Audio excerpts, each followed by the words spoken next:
Oui, mais on peut prendre 4 époux. Tu peux épouser également 4 maris. Polythéisme ou Aïe. C'est ça la division. La polygamie, femme là, c'est interdit par la religion. La polygamie, homme ça, c'est C'est pas polygamie. Voilà. Quand tu dis polygamie, là, Il y a des gens qui pensent que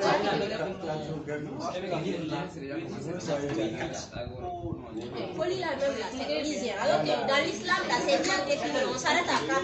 Ou bien c'est ça. on va jouer à l'air. La religion donne la 4 La caméra est coupée. La caméra est coupée. C'est coupé? Non. Ici, non. C'est coupé. Très chers téléspectateurs. Donc, qui serait le directeur? Directeur technique aujourd'hui, il y en a pas. Sauf si, oui. Toi, tu es là. Oui, parce que Tu es le parfait. Tanina, c'est un footballeur. Un des meilleurs gardiens de Bamako, donc il est allé. Il a été recruté. Ah oui. C'est maintenant, on le voit plus. D'accord, alors, alors bonsoir. Bienvenue à la traditionnelle rencontre de l'Association des électeurs du Mali. On se retrouve chaque semaine, particulièrement chaque jeudi, autour d'un ouvrage, d'un livre, pensé par quelqu'un, écrit par quelqu'un, aussi pour pouvoir penser nous-mêmes ce que cette personne a écrit. Et j'espère que vous avez passé une excellente fête. Moi, j'ai fait une excellente fête de Tabaski. Voilà. Aujourd'hui, on va se retrouver autour d'un ouvrage assez particulier qui a été aimé qui a été lu d'abord et aimé par Amsatou Diakité et qui a bien voulu venir ici partager ce livre-là, et continuer ce livre-là avec nous. Et ce livre-là s'intitule Les Impatientes, écrit par Diaïgi Amadou Ahmed. Une Camerounais, voilà, une Cameroun. Et d'abord, au cours de nos présentations passées, on avait beaucoup parlé des idées qui sont abordées dans ce livre-là. Mais on va particulièrement parler de quelques thèmes qui seront abordés, bien sûr, par Amsatou Diakité. Dans ce ouvrage qui a été présenté par Getoumani Doumbia, il y avait Mamatani qui nous disait que la plus belle aspiration qu'une fille puisse avoir, c'est le mariage. Avoir un mari et des enfants. Et dans ce que j'aimerais savoir de Gary Chapman, qui a été présenté par Abdelkader Agari Moussa, on avait aussi appris qu'il faut préparer le mariage. Aujourd'hui, on va parler particulièrement du mariage. Qu'est-ce qui se passe dans le mariage? Que nous arrive-t-il quand on se marie? Pourquoi se marie-t-on? Qu'est-ce qu'on va dire? Est-ce que ça va être doux? Est-ce que ça va être douloureux? Et c'est particulièrement cette question-là qui est abordée dans ces livres-là, les impatientes. Et comme à l'accoutumée, on va donner 20 minutes à la personne qui se trouve à la présentation pour partager avec nous le contenu du livre. Après, on va revenir pour lui poser nos questions. Par exemple, critiquer sa démarche. Peut-être dire quelque chose qu'il a dit, qu'elle a dit plus tôt et que nous n'avons pas aimé. Tout cela, ça fait partie de cette construction-là que nous essayons de faire à la GED. Donc, s'il vous plaît, acclamez-la pour qu'elle puisse débuter d'abord. Ensuite, on va lui accorder ces mêmes lignes de présentation. Bonsoir, ça va, tu es prête? Oui, ça va, je peux y aller. Alors, la parole est à toi pour le ligne de présentation. D'accord. Merci, très cher modérateur, de m'avoir donné la parole. D'accord. Comme le disait un proverbe Peul, je ne comprends pas Peul, mais je vais essayer de le dire. Je suis Peul. Mouyal defen hert. Tradition. La patience cuit la pierre. C'est dans cet esprit de patience que moi, Amsatou Diakité, je me suis patientée jusqu'à ce que l'AGLM me donne la chance de m'exprimer devant ce beau public que vous êtes. Bonsoir à tous. Je me présente Amsatou Diakité, étudiante à la faculté de droit privé FTPRI. Je suis devant vous ce soir pour vous exposer un roman violent, un roman émouvant, un roman effrayant. Un roman qui pourrait se présenter sensible à nous, jeunes lecteurs. Un roman intitulé Les Impatientes de Djelil Amadou Ahmed. Je vois dans vos yeux que vous êtes impatient de savoir le contenu de ce roman-là. Comme le dit Grand Corps Malade, la patience c'est un art qui s'appelle patient. Alors, mesdames et messieurs, patientez, vous allez savourer ce livre. Mon travail va se baser sur 4 plans. D'abord, la biographie et la biographie de l'auteur. Après, le résumé de l'œuvre et ensuite l'étude thématique et enfin la conclusion. Et l'imminentissime, l'excellentissime, le brillantissime Djelil Amadou Amal est une Peul musulmane camerounaise née en 1975 à Maroua au Cameroun, mariée à 17 ans dans le cadre des mariages forcés. Elle parvient à quitter son mari en 1998. Après 5 ans de vie de commune, 10 ans plus tard, elle se remarie encore avec un époux violent. Elle parvient à le quitter encore. Et là, elle s'installe à Yaoundé. Elle trouve du travail grâce à son diplôme de BTS en gestion, où elle finance même ses projets d'écriture grâce à ses biens. Elle vend ses biens pour pouvoir financer son projet d'écriture. Militante féministe à la tête d'une association dénommée Femmes du Sahel. Elle est lauréate de plusieurs concours, notamment le concours du prix du meilleur orateur africain 2019 et du prix Orange du livre en Afrique en 2019. Djelil Amadou Amal a écrit plusieurs romans, notamment Walland, l'art de partager un mari, paru en 2010. Elle a écrit aussi son deuxième roman, Mystery Joe, La mangeuse d'âme, paru en 2013. Et enfin, Mouyal, Les larmes de la patience, paru en septembre 2017. Cette même œuvre a été repérée par l'éditrice Emmanuelle Colos qui republie l'œuvre en France en 2020 sous le titre Les Impatientes. Les Impatientes aussi reçoivent le prix concours des lycéens en 2020. D'abord, enfin, le résumé de l'œuvre. Il faut savoir que le livre est inspiré d'une fiction. C'est une fiction des faits réels, c'est-à-dire c'est la vie même de l'auteur. Elle décrit même sa vie dans ce livre-là. C'est que, comme dans sa présentation, j'avais parlé, elle a été mariée à un homme violent. Elle a été mariée aussi à 17 ans. Alors, elle évoque ces histoires-là dans son roman. D'abord, dans le roman, on suit l'histoire de 3 jeunes femmes, Ramla, Hindou et Safira, qui sont liées par leur mariage. Leurs destins sont liés par leur mariage. D'abord, la première protagoniste, Ramla, est une jeune lycéenne qui, au début du roman, espère vivre un doux rêve avec son petit ami. Elle aspirait même à se marier avec celui-là, le meilleur ami de son jeune frère. Elle voulait être aussi pharmacienne dans l'avenir. Après, par la suite, elle va découvrir que son oncle et son père l'ont déjà donné en mariage au riche notable local, Al-Hajj Issa. Comme son nom l'indique, Al-Hajj Issa. C'est les vieilles là qui croient qu'ils sont. Voilà. Ramla a beau tenter de résister, de faire valoir son amour pour Amirou. Elle a été très vite fait redescendre sur terre. Et elle a été très vite redescendue sur terre par son père, qui lui disait que la coutume interdisait à une fille d'inconduire un prétendant auprès de son père. Si cette première défaite de la vie de Ramla est amère, elle n'est rien à l'égard du calvaire que vit sa demi-sœur, la seconde héroïne de l'histoire, Hindou, qui a été forcée d'épouser son cousin Moubarak. Celui-ci, malgré que celui-ci s'adonne à toutes sortes d'accès, des violences sexuelles, des violences physiques, de violences sexuelles, des violences physiques, de l'alcool, de la drogue, tout ce que vous pouvez imaginer comme violence. Et puis il l'a trompée en plein jour, n'importe où, n'importe comment, avec n'importe qui. La petite, elle a vraiment souffert. L'histoire d'Indou devient alors un long parcours de souffrance. Elle tente une fugue, mais des villageois avertissent immédiatement sa famille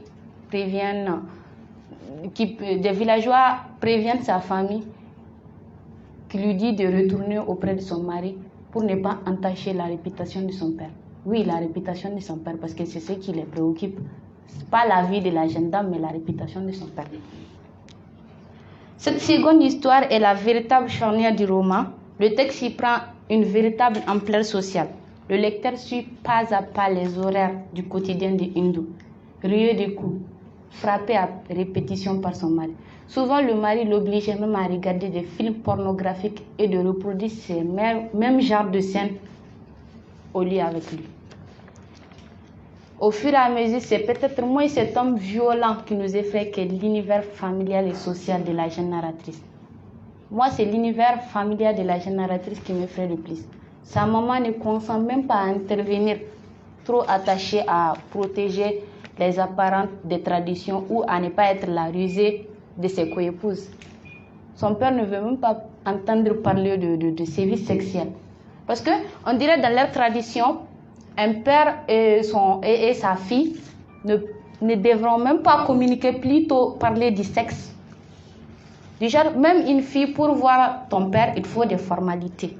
Il faut passer par des formalités pour pouvoir communiquer avec ton père. Plutôt, aller lui parler de sexe, ça quand même, c'est la mort directe. Au fil des scènes effroyables, l'univers familial nous perd comme un monde de petites cruautés. Moi, j'ai analysé cette famille comme une jungle où on tue, on insulte, on frappe, personne n'intervient. Et ils se cachent derrière la religion, les traditions, les coutumes pour faire ces horreurs-là. Et l'on va découvrir aussi que la solidarité n'existe pas entre les femmes. Au contraire, ce sont ces mêmes femmes-là qui sont à la base de ces tortures-là. Vous voyez, il y avait la tante de Indou. Lors de sa nuit de noces, Indou a été violemment violée par son mari. Et là, sa tante l'accusait d'avoir trop hurlé. Elle lui disait, quelle honte, quelle impudeur. Même ton père a su que ton époux te touchait. Et pourtant, le gars était en train de la violer. Et si c'était moi, j'allais même hurler. Crier, c'est peu. Indou, qui ne pouvait plus supporter cette vie, elle n'avait pas de soutien, elle n'avait pas de famille, elle n'avait pas d'amis. Elle a sombré dans une profonde dépression. Elle était considérée comme folle. Souvent, on la traitait même de possédée. Je suis triste à sa place. Je m'imaginais comment ma vie aurait été si j'étais comme ça. La troisième histoire, série de Safira, permet d'approfondir cette dernière idée à la différence de Ramla et d'Indou qui venaient à peine de sortir dans l'enfance. Safira est une mère de famille qui est âgée elle est dans les 40 ans. Elle semble être épanouie jusqu'au jour où son mari lui présente une seconde épouse. Et cette seconde épouse n'est nullement d'autre que Ramla, la petite qui a été forcée d'épouser le vieux. Alors, avec l'arrivée de Ramla, Safira devient directement la Dandasari. La Dandasari, c'est la première épouse, la maîtresse de maison. Safira, qui ne pouvait plus, avec cette arrivée, Safira ne pouvait plus supporter cette arrivée-là. Elle ne voulait même pas voir Ramla dans ses îles. Elle se sentait dépassée, délaissée, abandonnée. Et souvent, elle est même habitée par des complexes personnels. Souvent, elle se dit, mais elle est belle, mais elle a une peau douce, mais elle a l'âge de ma fille. Elle se sentait gênée auprès de cette jeune fille-là, qui est plus jeune. Et Safira ne s'était jamais imaginé que ce vieux Al-Hajj-là pouvait même imaginer avoir une femme, plutôt épouser une autre femme et l'amener à la maison. Elle était mariée depuis 50 ans et elle était toujours dans une famille monogamique. Jusqu'au jour où le vieux lui dit, ah, j'ai besoin d'une nouvelle femme. Sans même la prévenir. Alors, avec Alors que cette vie-là ne convenait même pas à Ramla. Ramla n'avait même pas consenti à vivre cette vie-là. Elle voulait suivre ses rêves, se marier avec son amoureux. Mais on l'a forcée à vivre cette vie polygamique qu'elle ne voulait même pas. Animée d'une jalousie maladive, Safira use de tous les moyens possibles et imaginables pour détruire la vie de cette petite-là. Des vols d'argent, des sabotages, des maraboutages, tout ce que vous pouvez imaginer. Ramla qui ne pouvait plus vivre cette vie-là, Ramla qui était une jeune étudiante, élève disons, elle était brillante. Elle ne méritait pas cette vie-là, elle s'enfuit de chez elle. Et là, Al-Hajj Issa, comme tout autre homme, va à la conquête d'une nouvelle épouse. Et là, Safira s'est dit qu'elle est prête pour affronter cette nouvelle-là qui viendra voler son mari. Parce qu'elle s'était dit au début qu'elle n'était pas du tout prête pour affronter une nouvelle co-épouse parce qu'elle n'avait jamais imaginé qu'Al-Hajj pouvait amener une nouvelle épouse à la maison. Les thèmes évoqués par Djelil Amadou Amal sont des thèmes d'actualité et de réalité aussi, que même notre société ici au Mali on vit.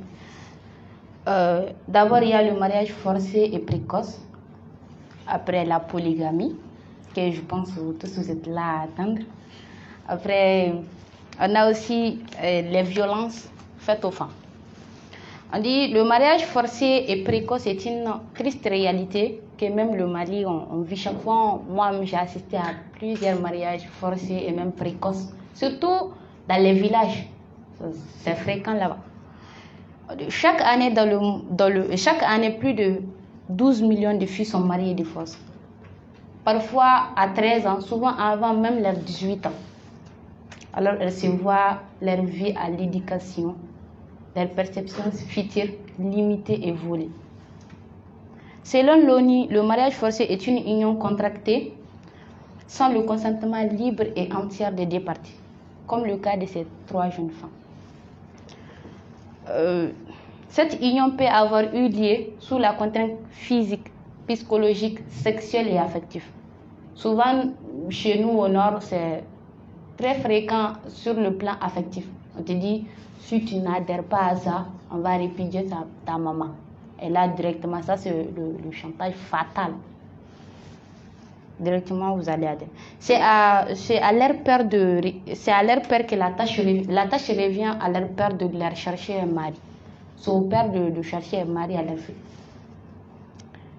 La fille est considérée comme trop jeune et inexpérimentée pour amener un bon époux. Ou bien, comment on va dire? Parce que dans leur société, ce n'est pas la femme qui est mariée, mais c'est toute la famille.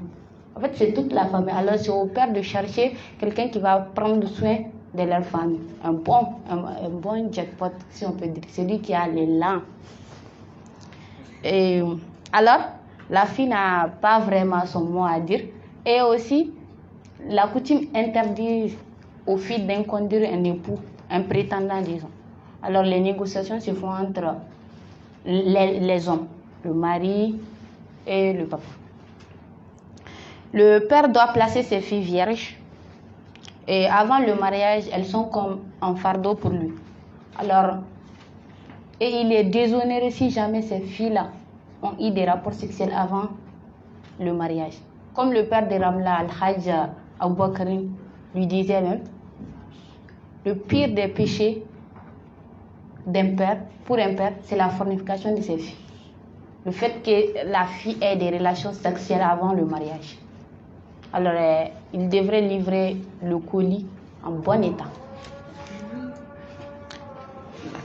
Alors, moi, le livre me fait prendre conscience des privilèges et des avantages que j'ai d'être née dans une société où je suis libre de mes choix, comprise, écoutée, soutenue, que plusieurs jeunes femmes comme celle du nord du Cameroun souhaitent avoir.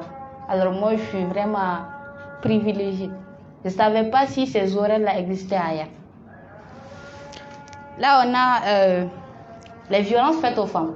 On sait chaque fois il y a des réunions qui sont là pour lutter contre les violences faites aux femmes. Même ici à la JUCAD, je vois chaque fois il y a des réunions, des formations qui se passent pour lutter contre ces actes-là. On constate d'une part l'incroyable violence dont les hommes font preuve à leurs filles et femmes. Et d'autre part, le quasi-impunité qu'ils bénéficient. La société n'intervient pas. Surtout quand c'est la femme. Si c'est l'homme, on peut dire oui, voilà, on va intervenir. Surtout quand c'est à l'égard de la femme et du fille. C'est ta fille. Tu as le droit de la corriger, voilà. C'est ta femme, elle est ta propriétaire. C'est presque toujours la femme qui est rendue responsable des méconduites de son mari ou des méfaits de son mari. L'exemple frappant est que Moubarak, le jeune mari de Hindou, avait violé Hindou lors de leur nuit de noces. Et le lendemain, on reprochait à Hindou d'avoir trop hurlé. On lui disait, quelle honte, quelle impudeur, quelle vulgarité. Et puis on ne reprochait rien à Moubarak. Au contraire, on disait à Moubarak, il a été un peu brutal, mais c'est un homme, il était amoureux, il est viril, il est en bonne santé. Au contraire, il était en train de violer la dame. Et puis on disait à Hindou, un peu le maire comme un mouton en se taisant et non en béant comme une chèvre. Alors, il faut mourir en vous taisant. Nous, les peuls, on va mourir dans le foyer en nous taisant. Ainsi, Hindou, victime des abus répétés de son mari, tente d'évoquer la chose avec ses proches, puis avec son médecin. Or, celui-ci banalise la chose. Et on lui dit, ce n'était pas un viol. Tout s'était passé, tout s'était déroulé normalement. Elle est juste une épouse plus sensible que les autres. Voilà. Sinon, tout s'est déroulé. Il n'y a pas de viol en cas de mariage, il n'y a pas de viol. Tout s'était déroulé normalement. Voilà, elle devrait cultiver la patience, le mouyal. Chaque fois, mouyal, patience, endurance. On lui dit, après la patience, il y a le ciel. Mais est-ce que ce ciel-là n'est pas un enfer en fait? C'est ce que moi je me pose souvent. Derrière ce ciel-là, est-ce qu'il n'y a pas des conséquences, un enfer? Le thème que tout le monde attendait, la polygamie. La polygamie d'abord désigne un régime matrimonial où un individu est lié au même moment à plusieurs conjoints. Mais au Mali, c'est plus fréquent chez l'homme. Ce thème est au centre du roman. Il est abordé en toile de fond dans chacune des parties, mais particulièrement développé dans la dernière partie, dans l'histoire de Safira. Les femmes ont leur propre appartement et passent tour à tour chaque semaine auprès de leur mari. Et dans la société, on voit que même si vous voulez vous entretenir avec votre mari, s'il n'est pas avec vous, déjà si ce n'est pas votre tour, il faut que vous passiez par votre coépouse chez qui il est pour pouvoir l'informer de ce que vous voulez dire. Et si c'est un secret que vous ne voulez pas que votre coépouse le sache, il faut passer par... Vous ne pouvez même pas voir votre mari si ce n'est pas votre tour en fait. Une société franchement bizarre. Entre-temps, tout n'est que concurrence et coup bas, comme on le sait tous. En effet, même si l'on pouvait s'attendre à une certaine solidarité entre les femmes, ça n'existe pas du tout. Chacune se bat pour être la favorite de Al-Hajj ou que l'une de ses filles ait le meilleur mariage pour qu'elle puisse dire voilà, le jour du mariage de ma fille, ça a été comme ça, voilà. Cette vie polygamique est gérée par la Dendesare. La Dendesare, c'est la maîtresse de maison, la première épouse de Al-Hajj, voilà. Comme le disait la maman de Ramla, le pire c'était pour elle de savoir que son infortune ferait le plaisir de ses coépouses. Déjà dans cette société-là, ou bien même ici au Mali, on attend juste que le foyer de ma coépouse brûle pour que je sois heureuse et joyeuse. La polygamie, elle se manifeste dans toutes les régions du monde, que ce soit au nord du Cameroun, au Mali, la polygamie domine les femmes. Et moi, j'ai remarqué que au Mali, c'est comme une tendance maintenant. Si tu n'as pas de femmes, même dans les relations de réussite, tu n'as pas de copines, tu n'es pas viril, tu n'es pas un homme. Il faut que tu aies 2 femmes, voilà, 2 meufs, pour que tu sois un homme même, pour qu'on puisse te calculer comme un homme. Enfin, les impatients dénoncent les croyances, les normes et les valeurs les plus abusives qui bafouent les libertés les plus élémentaires de la gente féminine. L'écrivain a donc choisi de relever cette conspiration de genre dans l'optique de faire rebondir sur la surface des pratiques contemporaines d'asservissement et de torture des femmes et des jeunes femmes. Elle s'appuie sur les cas de mariage forcé, des violences conjugales et de la polygamie qui matérialisent nos sociétés. Et elle voulait être la voix de ces femmes-là qui ont été battues. Ces femmes mariées victimes des pratiques malveillantes antiques aux répercussions préjudiciables qui se trouvent profondément incrustées dans nos sociétés, surtout au nord du Cameroun. Ce recours à la patience est évidemment une façon de les appeler à l'intériorisation de leur douleur, à l'acceptation silencieuse de leur sort. Le fin mot semble être c'est votre destin, et devant le destin, on ne peut rien faire. Alors il faut supporter, patienter, mouyal. Merci.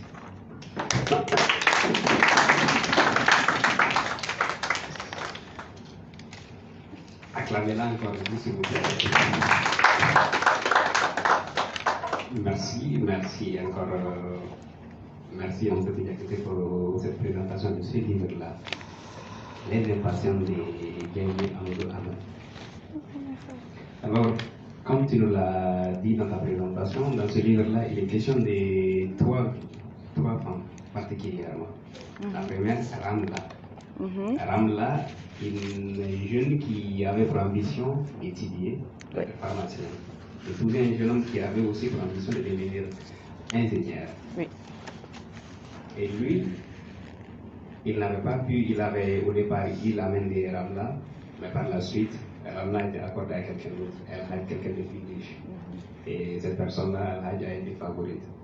Donc, Ramla était obligée de se soumettre à la volonté de ses parents, surtout de ses oncles, de son père et des frères de son père. Oui. Donc, elle était obligée de se marier et d'affronter la polygamie, parce que cet homme-là qui l'avait mariée avait déjà une femme qui s'appelle Safira. Et Safira, elle aussi, elle a fait 20 ans de mariage avec cet homme-là, El Hadj. Elle a eu des enfants avec lui. Elle l'a aimé. Et par cette décision-là de El Hadj, elle était obligée de subir la polygamie, de subir cette vie où on ne se réjouit que du malheur des inconnus, de celles qu'on croit notre rival. Ça, ce sont les deux vies.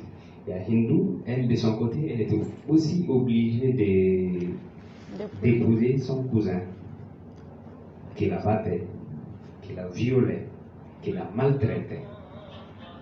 Elle était obligée, par les dires de ses parents, par ce que la tradition promet comme comportement que doit adopter la femme, de se taire. Elle s'est taire, elle a fuyé. Et on l'avait ramenée. Et toutes ces deux personnes-là, si on trace leur historique, leur trajectoire dans le livre, sont quelque part victimes dans le mariage. Ma première question va se situer à ce niveau-là. Toutes ces deux femmes-là ont été mariées. Les forces, certains pourraient le croire, pas de gré quand même, sauf la première. Et ces deux ont été victimes, ces deux ont pâti dans ce mariage-là, dans ces conditions de vie-là. Elles étaient obligées, surtout Safira, d'aller à l'encontre de tous ces principes pour pouvoir tenir dans ce foyer la polygamie qui a été imposée par son mari. Ma première question est un peu banale. Pourquoi est-ce qu'on se marie? Si dans ce mariage-là, il n'y a que ça, pourquoi est-ce qu'on se marie réellement? Tu es étudiante en droit, te diras que le mariage c'est un contrat. C'est pas ce que j'ai envie de savoir. C'est la raison profonde même du mariage. Pourquoi est-ce qu'on est obligé de nous marier? Pourquoi est-ce qu'on se marie? C'est ça ma première question. Ok. Alors oui, merci pour la question. À signaler que je ne suis pas mariée d'abord.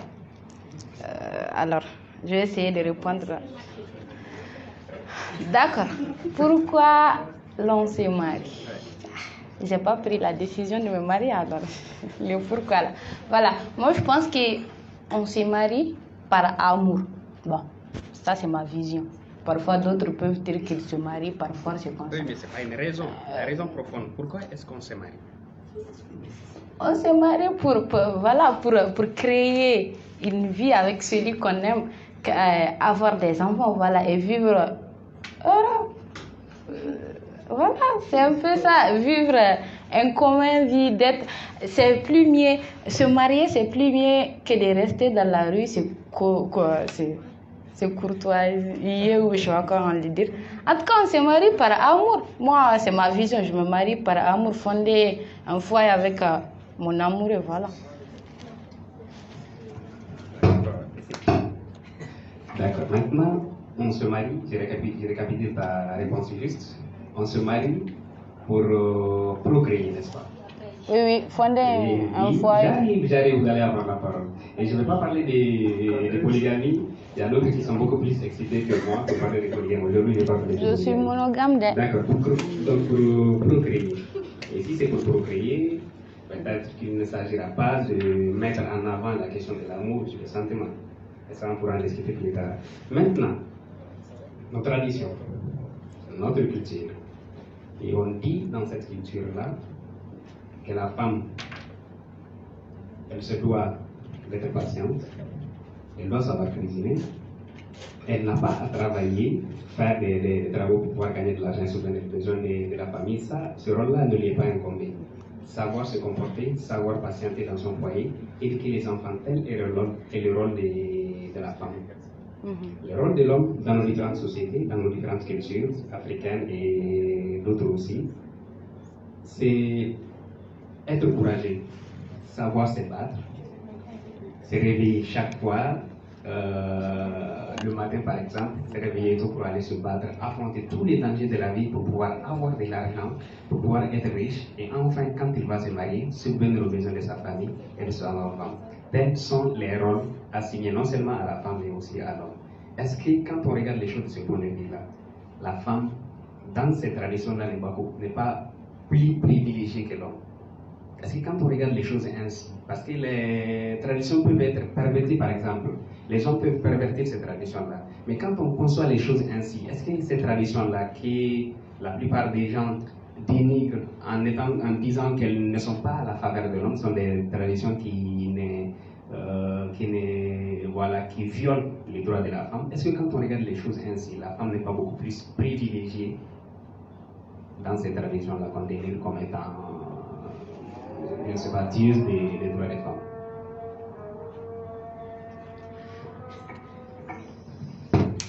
Ok. Moi, je pense que, certes, quand on va regarder certains côtés, les femmes sont privilégiées, mais au fond même de la chose, c'est-à-dire au fond même du mariage, on dit à la femme de rester à la maison, s'occuper de la famille, voilà.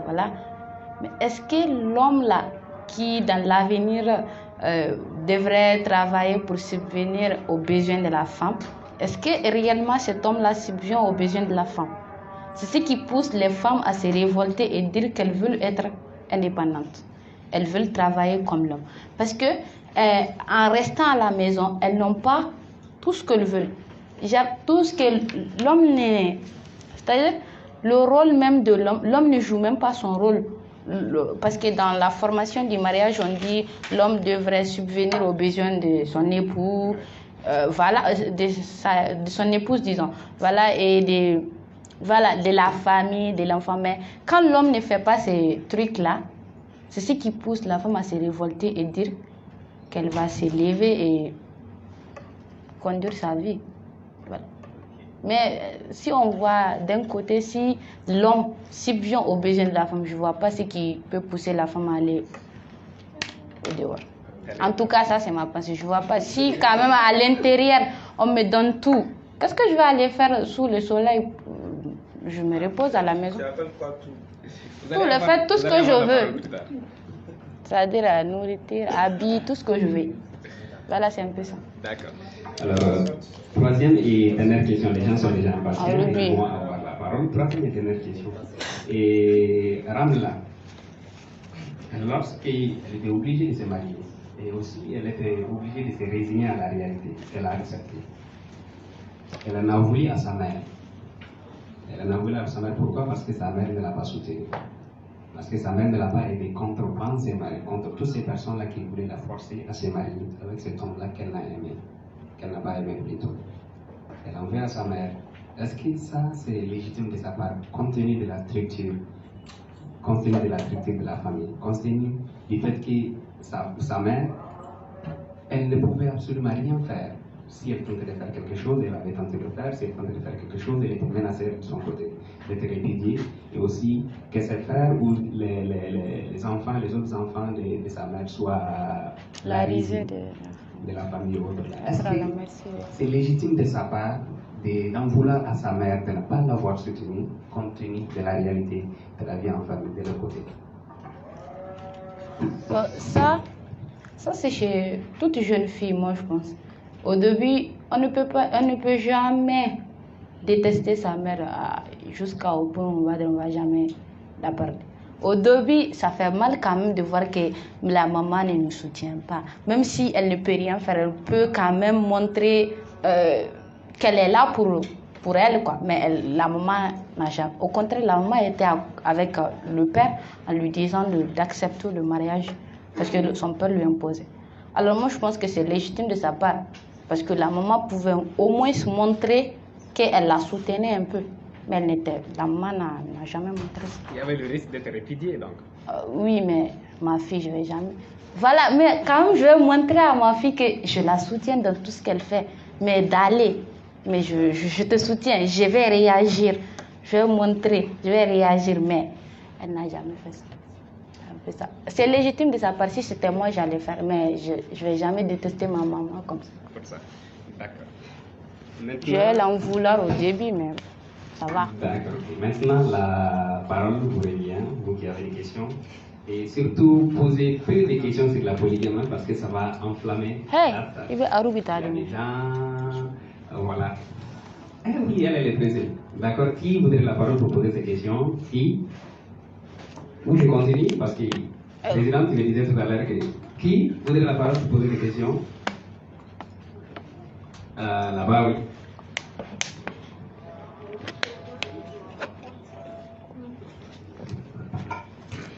C'est question-réponse ou...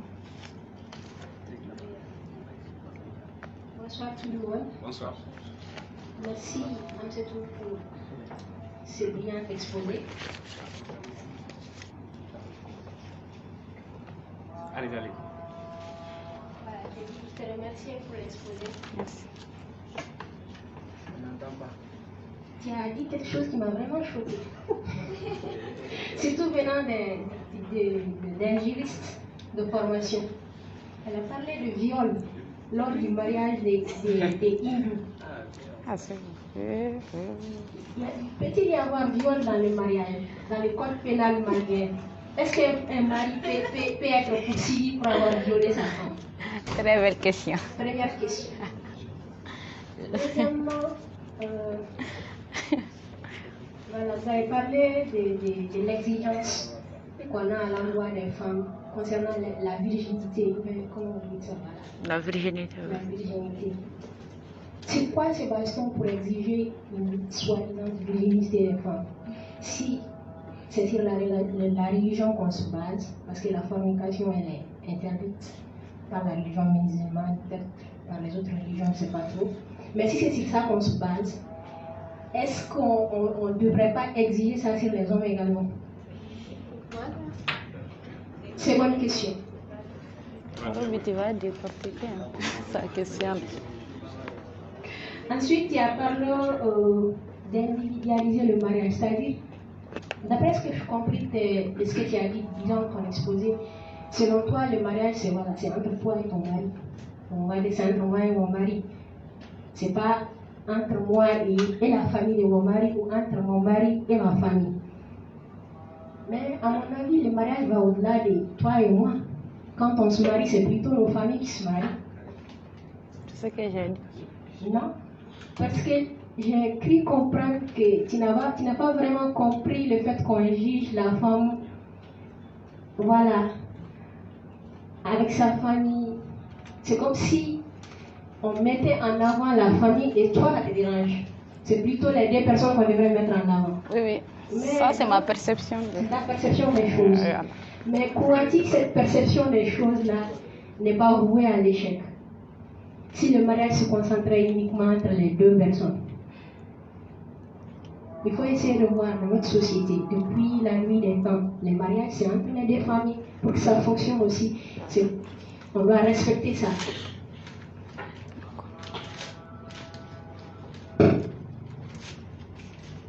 Ça va également déranger le fait qu'on ne puisse pas évoquer les sexes avec son papa.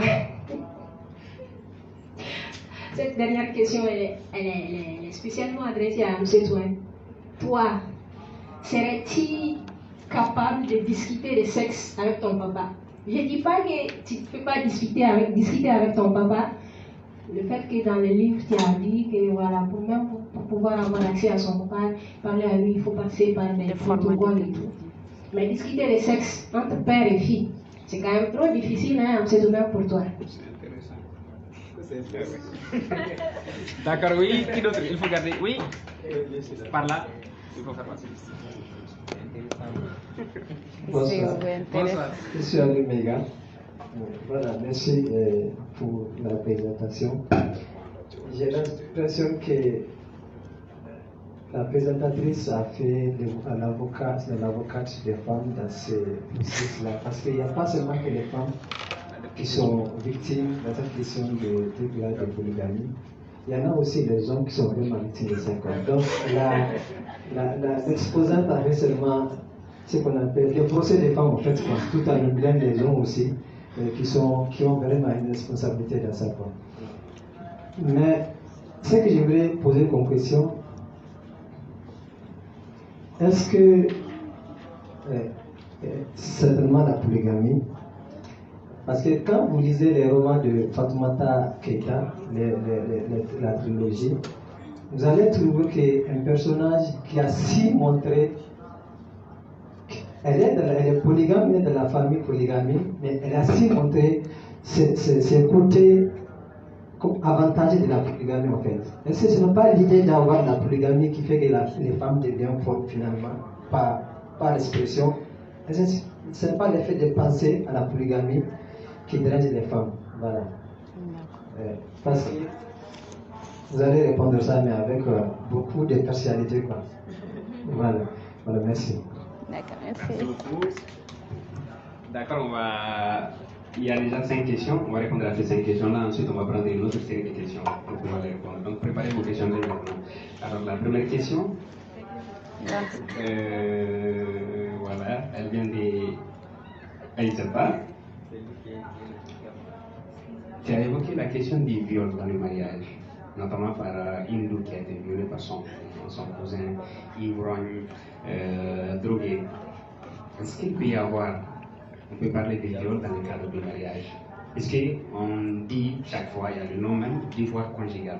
Donc, divorce conjugal, surtout on entend par ça explicitement les rapports sexuels dans le cadre du mariage, divorce conjugal. Est-ce que dans ce cas-là, on peut parler de viol dans le mariage? S'il vous plaît, écoutez et votre attention ici. Est-ce qu'on peut parler de viol dans le mariage? D'accord. Merci, Présidente, pour la question. J'essaierai de répondre sans pourtant être juriste, comme vous venez de le dire. Bon, le viol conjugal, l'auteur a évoqué ça, moi j'étais un peu étonnée. Je fais des recherches. Dans le code pénal malien, il n'existe pas de viol conjugal. Le cas s'était présenté au Sénégal, mais eux, ils ont mis ça dans leur code pénal. Mais au Mali, ça n'existe pas. Mais quand on va prendre la définition même du viol, et je ne maîtrise pas trop la définition, mais je sais quand on va prendre la définition même du viol selon le code pénal, il y a viol. Parce qu'on dit le viol, c'est je pense, une pénétration sexuelle sans consentement. La fille, elle n'avait jamais consenti à ça. Certes, elle a consenti au mariage, mais il y a eu des brutalités. Voilà, il y a les devoirs conjugales, mais il y a eu des brutalités où ça... Déjà, dans le mariage, on n'a jamais évoqué ce genre de brutalité. Moi, personnellement, je pense qu'il y a viol. Mais le mari ne serait... Bon, il ne va pas être poursuivi pour ça parce que ça n'existe pas dans le code. Mais au Sénégal, ça peut. D'accord. Ok, est-ce que les gens s'affolent? Surtout, la tradition voudrait que la fille, avant de se marier, surtout le jour de son mariage, qu'il y ait saignement. Dans notre société, c'est beaucoup plus privilégié. Donc, la question de la virginité. Sur quoi est-ce qu'on se base pour dire que la fille doit être vierge quand elle doit se marier pour la première fois? C'est quoi ce qu'on se base? Et si c'est le cas, pourquoi est-ce qu'on n'exigerait pas que l'homme aussi soit vierge, que les deux soient vierges et qu'ils se retrouvent pour faire l'amour pour la première fois? Ce serait quand même délicieux. Pourquoi est-ce qu'on exige?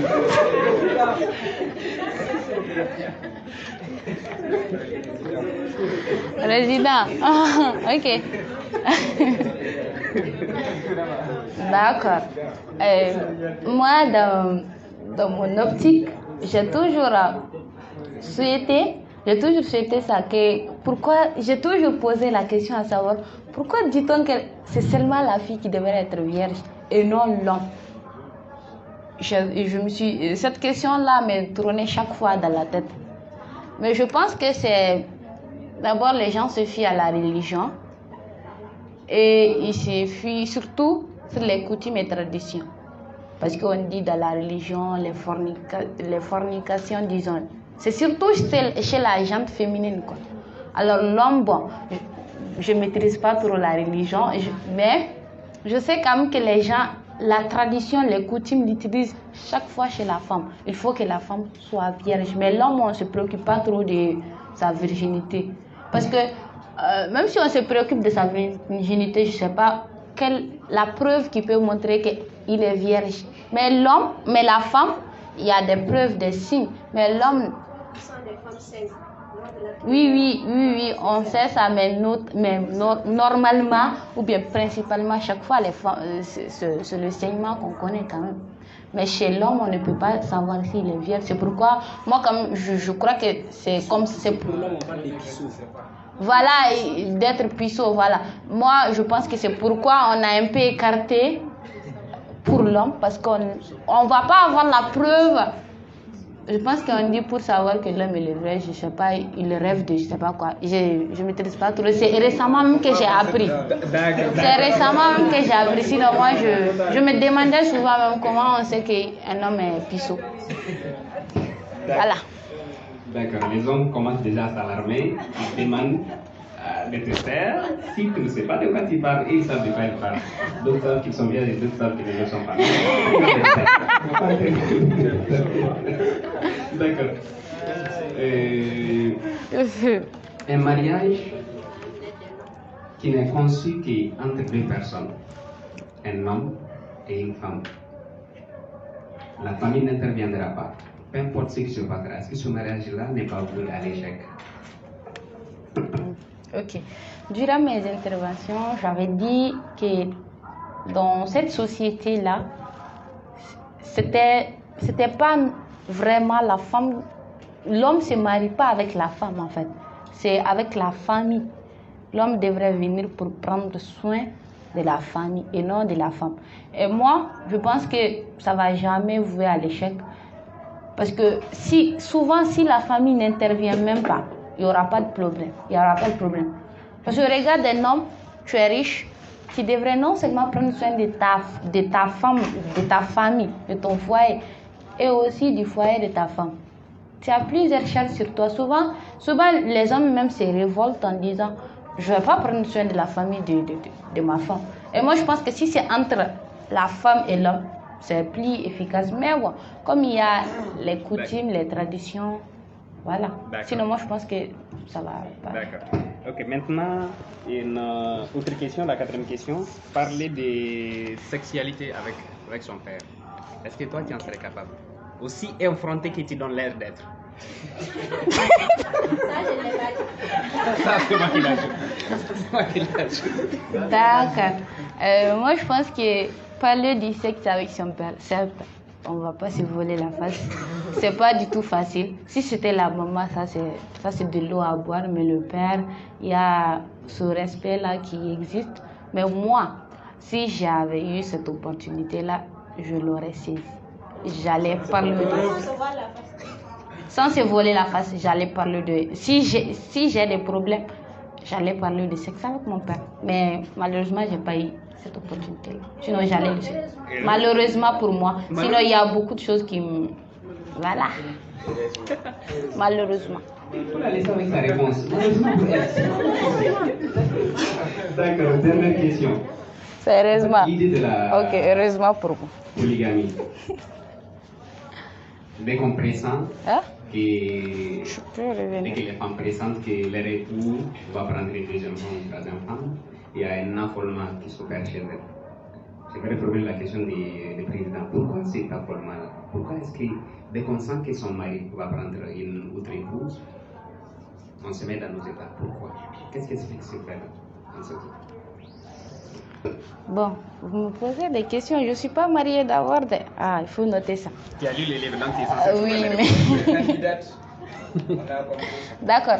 D'abord, moi, je pense que cette histoire de polygamie, c'est ancré dans nos têtes, quoi. Surtout les femmes.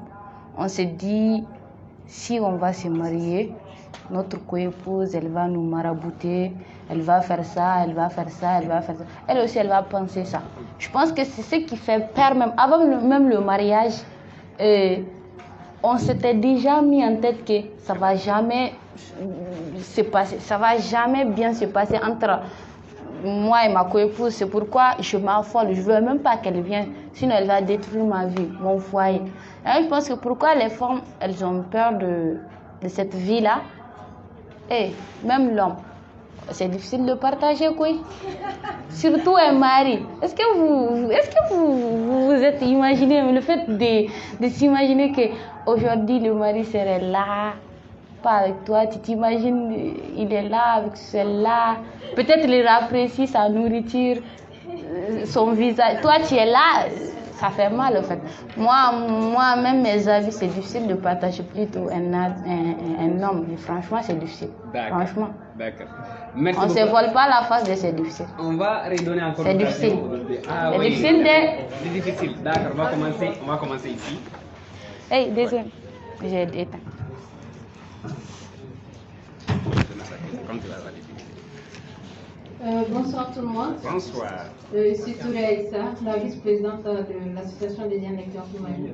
Donc avant de commencer, je n'ai pas assez de questions, mais juste quand même rebondir sur les différentes thématiques. Je remercie quand même l'exposante pour la qualité qui nous a vraiment évolué. Donc c'est vraiment à la hauteur et félicitations aussi. Donc parmi les thématiques, il y a la virginité. On a parlé de virginité. Donc, moi, je trouve que c'est la question la plus bête qu'un homme puisse poser à une femme. Oui, je trouve que c'est une question très bête parce que beaucoup de gens se fuient seulement quand une fille se marie, au saignement, au fait. Les gens doivent comprendre qu'une fille peut être vierge sans pourtant être saignée. C'est très important. C'est pas le fait de saigner ou que quand tu ne saignes pas que tu n'es pas vierge. On parle de virginité lorsque la fille n'a jamais eu de pénétration. Quand il n'y a pas eu de pénétration, la fille elle est vierge. J'espère que beaucoup ont compris ça. Voilà. Donc, et aussi, contrairement à la question, je dirais une des raisons pour laquelle je dis que c'est une question bête. Quand un homme trouve l'audace de poser la question à une jeune fille, à sa copine, est-ce que tu es vierge? la fille aussi doit lui poser la question, est-ce qu'il est puceau? Tous les hommes veulent avoir des femmes qui n'ont jamais été touchées par les hommes. Et c'est aussi la même chose chez nous. On veut avoir des hommes vraiment clean qui n'ont jamais... Comme ça.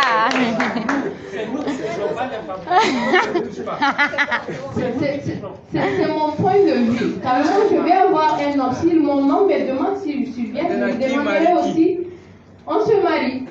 On se marie. Franchement, on se marie.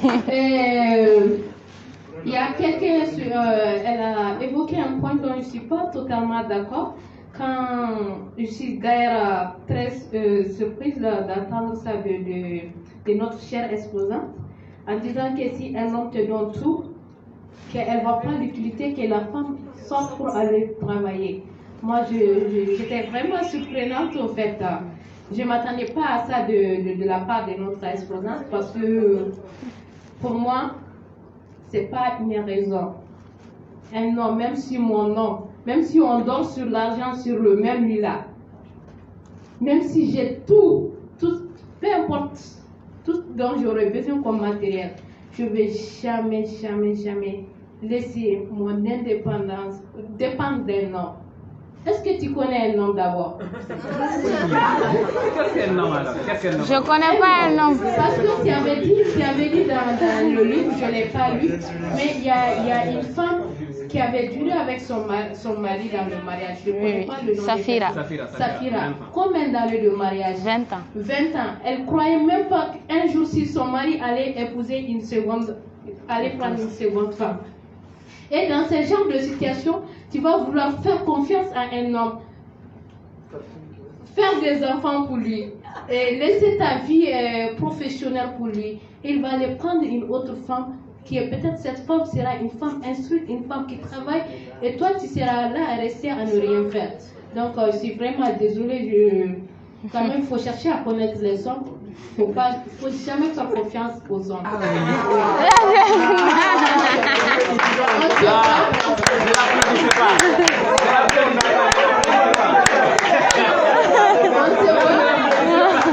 On se bat pour l'émancipation des femmes, donc il faut toujours encourager les jeunes, les filles à avoir quelque chose en main. Ça évoque même le respect vis-à-vis de ton mari. Quand tout le temps c'est le mari qui donne un jour quand même, c'est son argent, hein, il a le droit de te donner ou bien de ne pas te le donner. Le jour où il se dira que non, je ne donne pas, qu'est-ce que tu vas faire? C'est à ce moment-là que les problèmes vont commencer. Le mieux c'est de chercher pour toi. Merci beaucoup. Merci beaucoup, merci. Oui, là-bas, on n'est pas sauté. Oui, soyez prêts. Ça va. C'est Ahmed Djikou, juriste de formation. Et je confirme une partie de ce que ma sœur et mon ami Aïssa a dit concernant la virginité. Maintenant, ma question s'adresse à Aïssa. Comment peut-on savoir si un homme est puceau ou pas? Puisque la femme, on sait si elle est vierge. Elle a parlé des saignements ou bien je ne sais pas quoi là. Briser les lignes. S'il vous plaît. Oui. Par quoi? Ah, il faut le dire, nous on ne sait pas. Briser la membrane qui obstrue l'humain de la jeune fille, ça c'est dévierger la fille, déflorer. Donc même sans un médecin, il y a un ouvrier qui peut savoir ça. Mais pour l'homme, qui peut savoir ça? Et encore la fille, quand elle a un enfant, là on se pose plus de questions, on sait qu'elle est plus vierge. D'accord, elle va avoir oui, faites passer la parole. Et quand une fille a un enfant, déjà, ça veut dire que c'est un homme qui l'a touché. On ne peut pas avoir un enfant sans pourtant que cet homme l'ait touché. D'accord. On va se référer à l'histoire de... En fait, pour moi, c'est la contribution. Moi, je vais contribuer en termes de quelques notions qui ont été évoquées ici. Et surtout la question du viol. Et on a parlé de viol, on a même demandé si toutefois il y a le viol dans un mariage. Bon, maintenant, tout ce qui est la terminologie juridique ou des juridismes étriqués, là, ça c'est extrêmement compliqué, mais quand on s'en tient à la définition donnée par le viol, on peut constater qu'il y a le viol dans tout. Puisqu'on dit que le viol c'est la pénétration, une pénétration, quelle que soit une partie, c'est-à-dire une pénétration, la pénétration peut être buccale, ça peut être anale, ça peut être n'importe sexuelle, ainsi de suite. Même si une personne introduit un objet dans l'oreille d'une personne sans le consentement de la personne, on parle de viol. À plus forte raison, aller sur le côté sexe.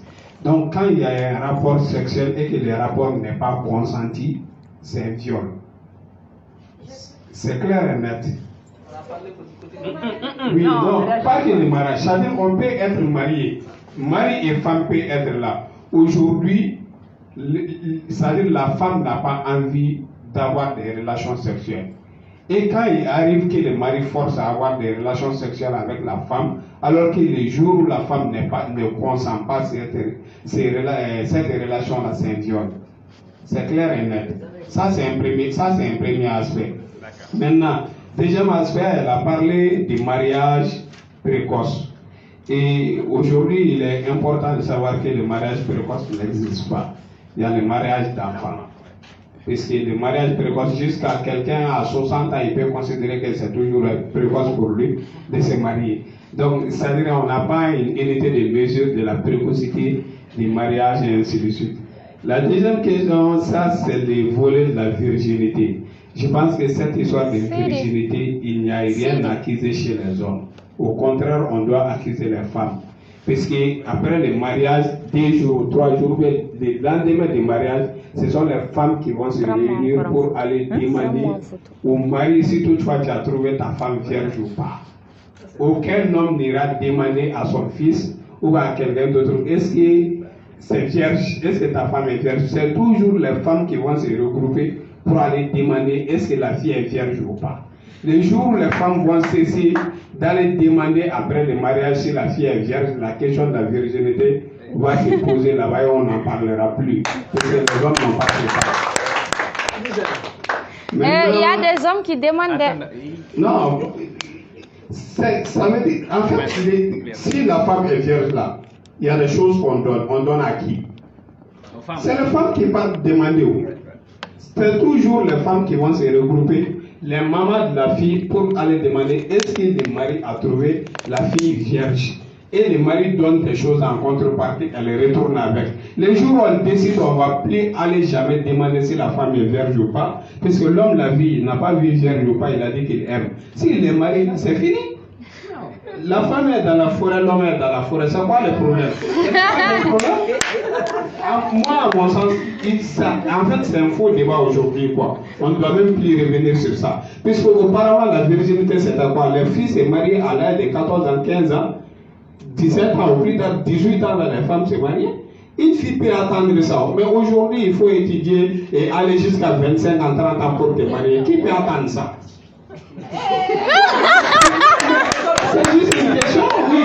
Il y a certains qui peuvent l'attendre, mais imagine, tu dois te marier à 18 ans, tu arrives jusqu'à 30 ans, tu n'es pas marié. Et on voudrait toujours qu'à 30 ans, toi, tu sois vierge. Mais tu ne peux pas l'être. C'est aussi simple que ça. Voilà. Même la nature même ne va pas accepter que tu demeures vierge. Ça, c'est aussi évident que ça. Maintenant, la question de la sexualité avec les parents. Et je pense qu'aujourd'hui, les plus grands problèmes que nous avons, surtout de notre génération, nos jeunes frères, nos jeunes sœurs, c'est des questions d'éducation sexuelle.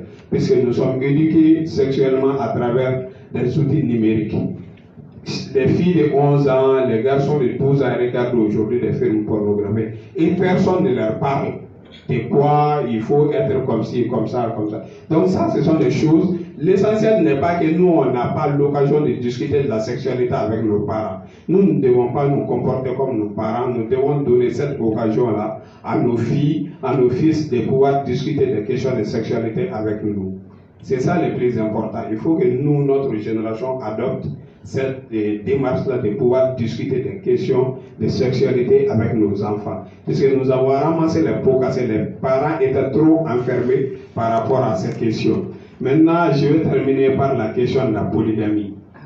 Je pense qu'il n'y a rien de plus injuste dans la vie que la polygamie. Pour moi. En fait, je ne parle pas de question de religion. Et puis, même ceux qui prétendent que ce soit la religion, il y a des choses plus banales que la religion recommande, mais les gens ne le font pas. Mais c'est-à-dire la polygamie est dite avec des conditions, mais on s'empresse sur ça. Alors que prier quotidiennement, là, beaucoup ne le font même pas. Mais quand on parle de polygamie, on dit que c'est la religion qui l'autorise. Et puis ce n'est pas les hommes. On demande aux femmes, si aucune femme n'accepte d'aller déranger une autre dans son foyer, on va terminer avec la question de la polygamie. C'est aussi simple que ça. Si moi je décide, si Aïcha décide de ne pas aller déranger la présidente dans son foyer, puisqu'elle a construit son foyer avec son mari depuis 10 ans, avec toutes les difficultés nécessaires, aujourd'hui le mari est nanti et Aïcha vient déranger celle-là dans son foyer, ce n'est pas les hommes.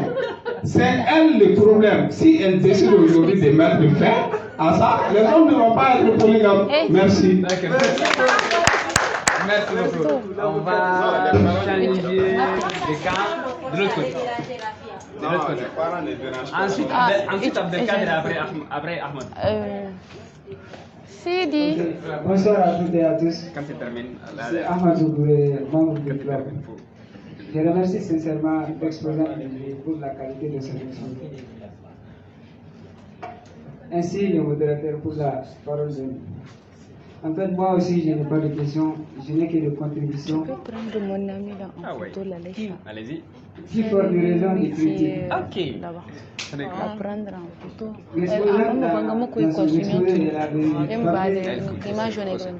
Quand une fille voulait s'enfuir, elle avait dit que on l'avait traîné en la disant que sa fille, elle va suivre la réputation de la famille.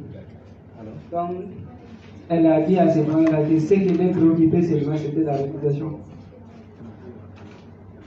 Donc, pour moi, elle ne devait pas s'enfuir, elle ne devait pas suivre la réputation de la famille, car la réputation de la famille qui conserve les valeurs de la famille.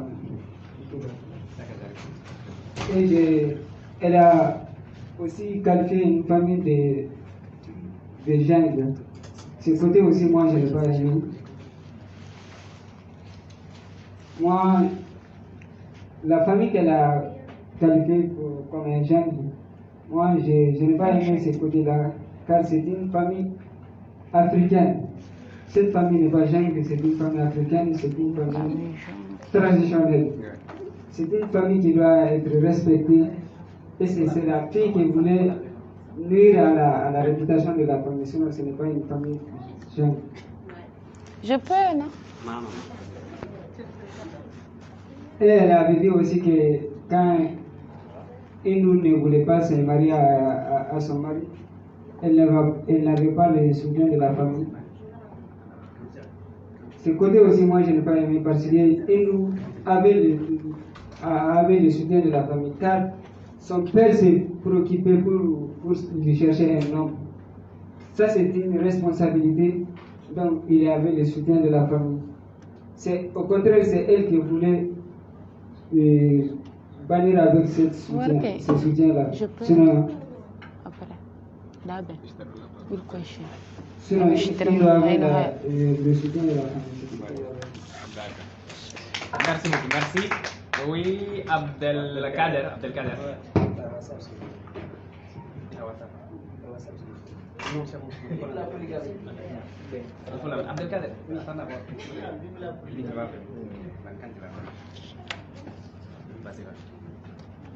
Vas-y, Abdelkader.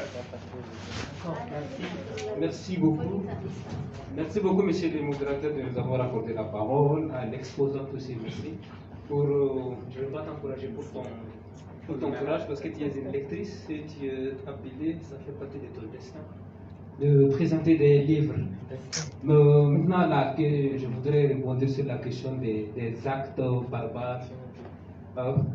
Parce que dans certaines traditions, vous allez voir que la famille, une fois que la fille s'est mariée, les parents ne vont jamais intervenir dans quelque acte que ce soit. Abdelkader, je vais faire un sacrilège. Oui. S'il te plaît, il y a quelqu'un qui nous appelle directement et il voudrait coûte que coûte réagir. D'accord. Et le crédit, comme ça file avec Orange, il ne faut pas blaguer. On va le laisser parler, ensuite on va te redonner la parole. Donc, si éteins juste le micro, on va lui donner la parole.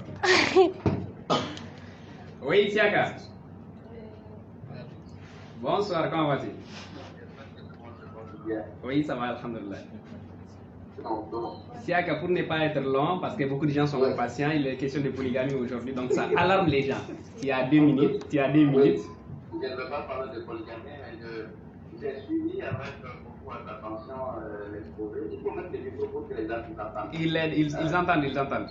Voilà, je trouve que l'exposante a été trop synthétique dans son résumé. Elle donnait son point de vue, je ne pas faire le résumé. Pour une critique à son endroit, on ne se marie pas par amour. Parce que selon ce que j'ai dit, elle met l'amour au-dessus. Je le suggère le livre de Gary Chapman, ce que j'aurais aimé savoir avant de me marier. Et le livre de Frédéric Becbédel, L'amour dure 3 ans. Alors, vous n'êtes pas sans savoir que l'actualité malienne est marquée par des scènes de violence. Il n'y a pas longtemps, il y a une femme, un homme a assassiné sa femme, récemment aussi une femme a assassiné son mari parce qu'il voulait prendre une deuxième épouse. Bon, je crois qu'avant-hier, il y a un homme qui a servi l'œil droit de sa femme. Donc, ce sont des scènes de violence auxquelles nous assistons dans notre société. Ce qui veut dire qu'il y a un dérèglement social. Donc, ce dérèglement, à mon avis, je ne vais pas poser de questions, c'est dû au fait que nous ne connaissons pas notre culture, parce que notre société est matriarcale. Si je le dis, les gens seront surpris, mais la société est matriarcale parce que tout est basé sur la mère. Si la mère est bonne, la famille est bonne, la société est bonne.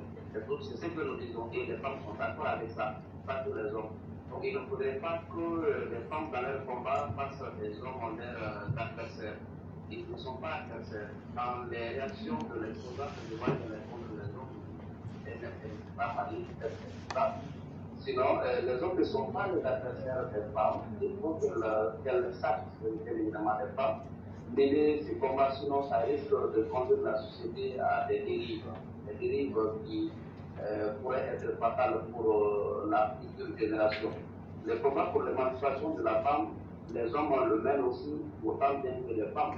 Et vous avez vu dans la biographie de l'auteur, elle a fait 3 foyers. Et là, je vais poser une question à tout le monde et à l'exposant. Que pensez-vous d'une femme qui n'arrive pas à se tenir dans 3 foyers et elle a quitté tous ces 3 foyers? Quelle réflexion faites-vous de ce phénomène-là? Alors, je voudrais aussi poser une question sur un phénomène qui monte en flèche, le phénomène des Kizas. Les Kizas, ce sont des femmes qui volent les maris des épouses qui sont à la maison. Alors, qu'est-ce que vous pensez de ce phénomène-là? Faites une analyse approfondie. Peut-être que ça pourrait nous permettre de trouver des solutions à tous ces problèmes. Pour finir, je vais inviter les uns et les autres à s'intéresser au concept du mariage, à son contexte aussi dans nos différentes sociétés et à travers nos différentes cultures. Tout est basé sur la femme et tout est fondé sur la femme. Tout part de la femme et tout finit par la femme. Donc c'est pourquoi on mettait l'accent sur sa féminité, pas sur celle de l'homme, parce que l'homme, il est important, mais pas autant que la femme. C'est pourquoi je dis que la société africaine, en grande partie, est matriarcale. Mais nous pensons que c'est l'homme qui domine tout, qui fait le travail. La femme ne doit, dans les conditions normales, pas travailler. C'est à l'homme de faire tout pour subvenir aux besoins de la femme, même si on sait qu'il ne peut pas le faire, parce qu'il y a aussi des besoins qui ne sont pas nécessaires. Sinon, la plupart des hommes sont en mesure de subvenir aux besoins fondamentaux, je dis bien fondamentaux, de la famille. Mais les besoins matériels qui ne sont ni nécessaires ni fondamentaux, je pense que là, il faut mettre de côté et mettre l'accent sur le contentement. Donc, apprenons à connaître nos cultures. Les autres le font. Merci. Aussi merci. Merci beaucoup, Siaka. Merci beaucoup. Et d'autres disent qu'ils ne sont pas d'accord avec toi. La prochaine fois, présente-toi directement ici et tu vas affronter les gens qui ne sont pas d'accord avec toi. C'est toujours un plaisir de t'avoir, Siaka. Que ce soit au téléphone ou que ce soit en présentiel. Merci beaucoup, Siaka. Merci beaucoup. Alors, Abdelkader, j'espère que tes idées ne se sont pas enfouies, qu'elles sont toujours présentes dans ta tête. Alors, on est à toi, Abdelkader. Merci beaucoup. Moi, mes interventions sont au niveau de 3. Donc, d'abord, les actes de barbarie. Il faut savoir que dans certaines traditions, la famille ne va plus jamais intervenir. À partir du moment où la fille quitte, ils ne vont plus jamais intervenir dans quelque relation que ce soit entre elle et son mari. Moi, j'en ai vu au village, une femme qui a un certain comportement avec son mari, elle fuit pour revenir dans sa famille. Le mari vient, il la chicote devant son papa et sa maman. Ils étaient restés intacts. Ils disent que c'est sa femme. Il la frappe devant vous. Il la met sur la moto. Ensuite, il la ramène chez lui. Ils disent que c'est sa femme. Entre la femme et l'homme, il ne faut jamais intervenir. Non, mais c'est pas bon. Il faut changer de mentalité. Est-ce que vous avez vendu à votre fille? Est-ce que vous avez renoncé à votre fille? Elle est toujours votre fille. Est-ce que vous voyez? C'est pourquoi d'ailleurs, quand vous prenez même le code qui est notre droit positif, qui nous dit que les fiançailles, déjà aux fiançailles, on n'est même pas au mariage. On dit que les fiançailles, c'est une convention par laquelle un homme et une femme, en accord avec leurs parents, se promettent le mariage. En France, on ne va jamais vous dire qu'il faut l'accord des deux parents. Il suffit juste que vous deux vous mettez d'accord pour vous marier. Mais au Mali, on dit qu'il faut l'accord des parents. Toi, tu es qui pour aller te marier avec une chrétienne? Toi, tu es qui pour aller te marier avec une Koulibaly? Toi, tu es ta machine, va te marier avec ta machine. Tu es Koulibaly, il y a tes sœurs, il y a tes frères, tu ne peux pas. On a tellement injecté dans ton éducation, c'est comme ça que tu nous. Il y a aussi ces genres de questions qu'il faudra se poser. Parce que par exemple, vous avez mobilisé tous ces moyens, ensuite vous laissez, vous laissez votre fille. Son mari l'a maté comme ça, dit que non, c'est parce qu'elle est mariée. Parce que le fait qu'elle se marie, ça veut dire qu'elle est votre fille, que vous n'avez pas un droit de regard sur elle. C'est grave, il faut que les parents changent de mentalité. Ensuite, il y a aussi le fait que, est-ce qu'on se marie pourquoi? On se marie en partie par amour. Mais il y a aussi certains, on se marie souvent par intérêt. Nous on est Tamashek, on est en guerre avec les Peuls. Il y a ma fille Tamashek qui veut se marier, elle a un petit ami Peul, je dis, va te marier.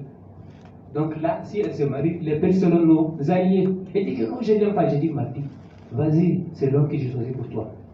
Elle dit qu'elle n'aime pas, mais c'est un mariage qu'on a organisé, parce qu'on a des intérêts. Aujourd'hui en France, il y a certaines femmes qui vont se marier uniquement pour avoir la nationalité, uniquement pour avoir un certain privilège. Donc il y a ça aussi dans le mariage. Maintenant, c'est la question du viol, rapidement. Lorsque vous prenez le code pénal, dans l'article 226 du code pénal, il dit que le viol est tout acte de pénétration sexuelle, sexe, et tout acte de pénétration sexuelle commis sur la personne d'autrui par violence, menace, surprise. Vous commettez un acte de pénétration sexuelle sur votre femme, sur la personne de votre femme, par surprise, sans son consentement, c'est un viol. Ensuite, on dit quelque part que ce n'est pas prévu par le droit malien qu'un homme force viole sa femme. C'est prévu. On dit, si l'auteur du viol est une personne qui a autorité sur la femme, ou bien sur la personne qui a été violée, un grand frère qui viole sa sœur, on dit que sur sa sœur, il a de l'autorité. Il lui dit, viens faire ça, il ne faut pas sortir. Elle lui obéit parce qu'il a une certaine autorité. Toi, tu as autorité sur ta femme. Le papa a autorité sur sa fille. Donc on dit que si la personne qui a commis l'acte de pénétration sexuelle sur la personne a autorité sur elle, là c'est plus grave. On ne va même pas lui accorder les sursis. Les sursis là. Par exemple, on dit que vous êtes condamné à 5 ans avec sursis. Vous faites 2 ans, 3 ans, vous sortez. On dit qu'on ne va même pas vous accorder cela. Qu'est-ce que vous voyez? Maintenant, dans l'acte sexuel lui-même, on dit un acte de pénétration sexuelle. Comment? On dit qu'il faut un acte de pénétration sexuelle. Ça peut être les deux sexes qui se rencontrent. Ça peut être aussi des objets. Vous pénétrez carrément des objets, la bouche. Est-ce que vous voyez? Dans la famille, il faut la pénétration. Donc, quel que soit le moyen, on dit tout acte de pénétration sexuelle de quelque nature qu'elle soit. Vous voyez? Donc, le viol même à lui-même est un crime, mais il y a certaines circonstances qui vont l'aggraver encore. Donc, c'était là mes quelques contributions. Je pense que c'est la synthèse. C'est bon. Merci. Merci beaucoup. Merci beaucoup. Oui, de l'autre côté, à Haïdara. Bonsoir. Bonsoir. Moi, je suis Amadou Haïdara. Je remercie d'abord l'exposante. Vu que le temps est déjà épuisé, j'ai des petites questions. La première est la suivante. Quel a été votre ressenti après avoir lu ce roman? Pourquoi vous avez choisi ce roman? Pourquoi? La question. Merci. Merci beaucoup. Oui, qui d'autre encore? Par ici, à Awa. Bonsoir tout le monde. Merci pour la parole donnée à Ruby et déjà félicitations à l'exposant. Là, mon intervention sera en même temps des questions, mais en même temps la contribution, si possible. Allez. Maintenant, quand on parle d'histoire de Chiza, oui, comme Saka le disait, moi je me dis, c'est quelque chose qui a pris tellement d'ampleur qu'à ce moment on se demande est-ce qu'on peut y mettre fin. La seule chose que je me dis, déjà je me suis mariée, quel qu'en soit ce que l'homme va faire au dehors, l'essentiel est d'avoir confiance en soi. Si tu fais réellement, toi, tes devoirs, tu sais que réellement tu es à l'aise en âme et en conscience, c'est comme si, très généralement, on voit que les hommes fréquentent ces gens-là, mais ils le font en cachette.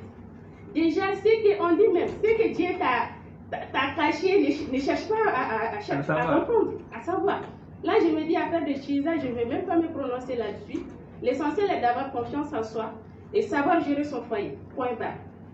Et continuons maintenant avec l'implication de la famille. On dit à un moment donné, quand on se marie, ou quand on marie une femme, c'est toute la famille qu'on marie, ou encore quand on se met avec un homme, c'est comme on se met avec sa famille.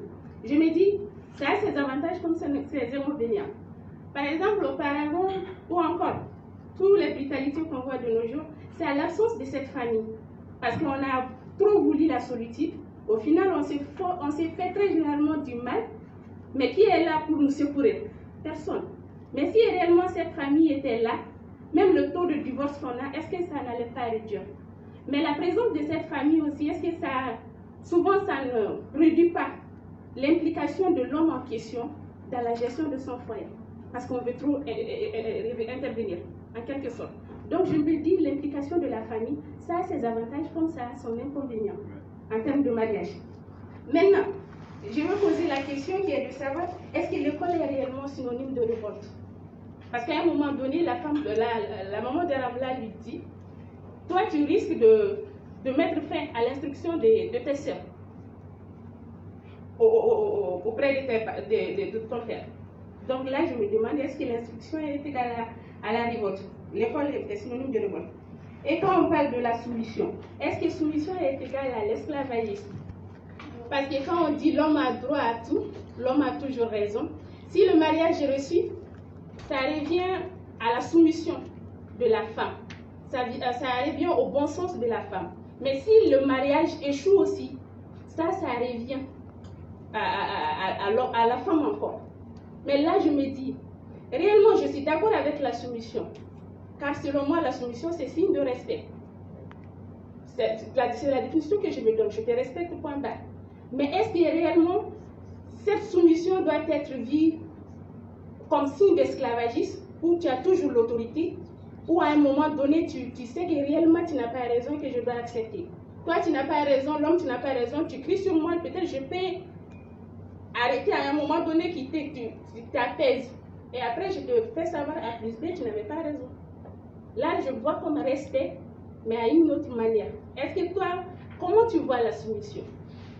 Selon toi, c'est quoi la soumission? Est-ce que c'est synonyme d'esclavagisme? Je vais terminer avec la polygamie. Je me dis à un moment donné, question de polygamie, il faut que nous les femmes, nous soyons malines. Est-ce qu'à un moment donné, ce n'est pas un film qu'on se joue? Moi, je me dis, j'ai tendance, je ne me suis pas mariée d'abord, mais j'ai tendance à faire savoir à ces femmes-là qui sont dans ce foyer-là, moi, tu me maries, dans mon idée déjà, je suis seule. Je suis avec mon mari. Je m'en fiche de ce qui se passe avec l'autre. Même si on se croise, tant mieux. Mais il ne faut pas qu'on vienne avec l'esprit comme de conquête. Nous ne sommes pas là pour vaincre quelqu'un. Ou encore pour impressionner quelqu'un. Non, tu es là pour ton mari. Dis-toi que si mon mari n'est pas avec moi aujourd'hui, c'est le tour de l'autre, là, je me dis, il a voyagé. Ah bah non. Il faut qu'on ose de nos têtes. Imagine l'autre, d'accord. C'est qu'Allah dit à l'autre, l'autre là. Quand la première femme, Dada Saleh, dit j'aime Arama.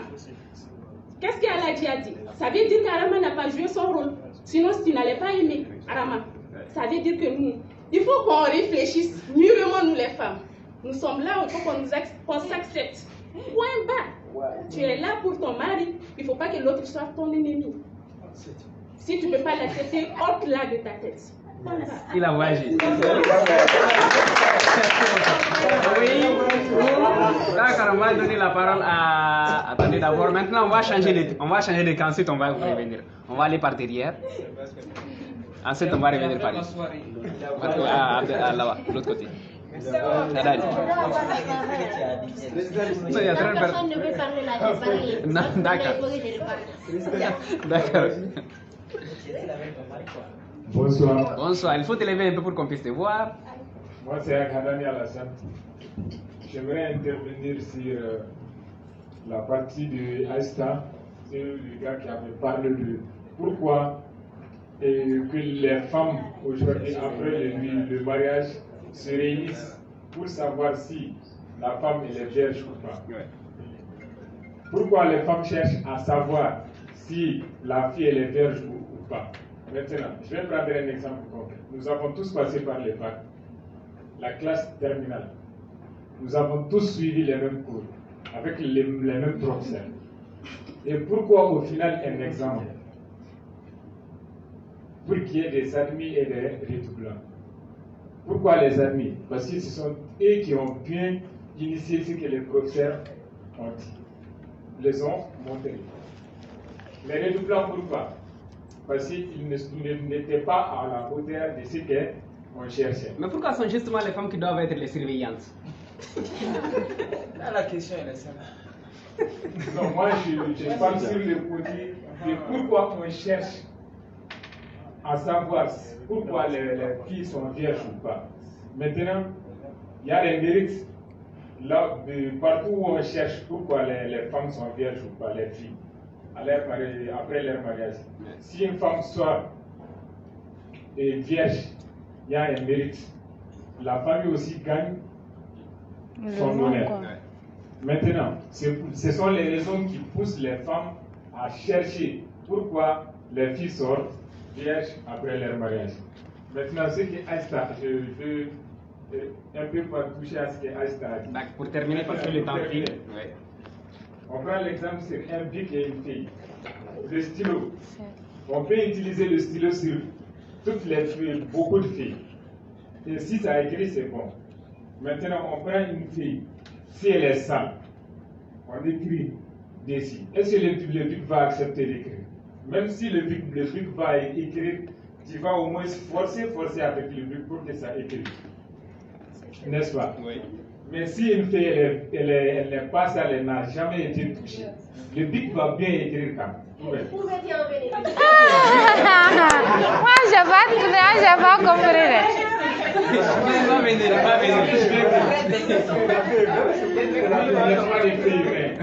Si vous êtes vierge, n'importe quel homme, le blanc européen, blanc, noir, africain, nous tous, nous voulons quelque chose qui n'a jamais été touché. Nous aussi. Les femmes aussi. Oui, les femmes aussi. Mais pour nous les hommes, on peut toucher quelque part, mais vous pouvez toucher. On va toucher à quelque chose, mais est-ce que notre comment dire, la partie que nous allons toucher maintenant, est-ce que ça va, on va voir cette partie sur nous? Comment est-ce que vous allez voir cette partie sur vous? C'est pour cela que j'ai pris l'exemple avec le bic et une fille. D'accord. Merci beaucoup, on l'acclame s'il vous plaît. Et à ce signal que tu t'es mis dans des problèmes, tu as mis toutes les filles derrière ton dos. Vas-y, vas-y, ensuite on va revenir ici. Bonsoir. Bonsoir. J'espère que vous allez bien. En fait, je suis très contente de te revoir et merci pour cet exposé. Guy, je t'aime bien, énormément. Mais crois que mon mari a voyagé pendant qu'il est avec une autre. Je pourrais pas. Tu as un bon cœur. En fait, Mon mari, c'est mon mari, c'est le mien en fait, je ne le partage pas. Ah, Je ne sais pas pour d'autres personnes. Je suis née dans une famille polygame, j'ai grandi dans une famille polygame et je sais ce que ça veut dire réellement la polygamie. Et je n'accepterai pas que mon mari se remarie, qu'il soit avec une autre femme, que ça soit une tisa ou que ça soit un mariage, un bon mariage. Je m'en fous de ce que ça va être, mais mon mari, il reste mon mari. C'est pour moi seul quoi, tu vois. Je m'en fous s'il y a 2 milliards de femmes, s'il y a plus de femmes sur Terre que d'hommes, je m'en fous complètement. Il reste pour moi, c'est pour moi en fait. C'est pour elle. C'est pas un objet, mais c'est mon mari quoi. Vous savez, je suis aussi musulmane, hein. Je suis musulmane, chacun a sa manière de penser. Le musulman a le droit de prendre 4 femmes. Comme le monsieur il a dit, vous faites vos prières régulièrement, vous jeûnez. Est-ce que vous obéissez aux ordres qu'Allah a donnés, mais vous insistez sur le fait que l'homme doit prendre 4 femmes. Mais est-ce qu'il est obéissant avec ces 4 femmes? Est-ce qu'il respecte ces 4 femmes de la même manière? C'est impossible. Et vous insistez sur le sujet. Concernant la virginité, c'est pas un truc tabou. Bon, mais pour moi, je n'aimerais pas trop m'en mêler. Mais dis que c'est trop débile de penser ainsi, de prendre un exemple sur une feuille et de comparer une feuille à une femme. Pourquoi, au lieu d'être exigeant... Pour terminer, Aïssata. Non, pourquoi au lieu d'être exigeant, vous n'êtes pas exemplaire? Si la fornication est interdite par notre religion, pourquoi vous voulez être exigeant envers les femmes et vous n'êtes pas exemplaire? Vous avez comment dirais-je, je ne vais pas dire le terme exact, mais vous avez touché à combien de filles? Et si vous voulez être fou avec des filles qui n'ont jamais été touchées, qui va prendre ces filles à qui vous allez toucher? Qui va prendre ces filles-là? Personne ne va. Et voilà. C'est ça le. En plus, le monsieur qui a dit que le père t'inquiète pas, là, que c'est les femmes qui s'élèvent. Il y a des hommes qui sortent. Beaucoup sont sutura en fait, même si elles ne sont pas vierges, ils disent que voilà, elles sont vierges et la vie continue. Il y a des hommes aussi qui partent raconter. Elle m'avait dit qu'elle était décédée, mais c'est faux. Sur les réseaux sociaux. La femme, c'est la maman, elle est très contente quand la fille est vierge et elle est mécontente quand c'est le cas contraire. Mais vous pensez que le papa, vous pensez qu'il n'est pas mécontent? Vous pensez que comme il ne parle pas, il ne ressent pas quelque chose au fond de lui? Ou qu'il ne se dit pas, elle m'a déshonoré? Vous avez pensé à cette partie-là?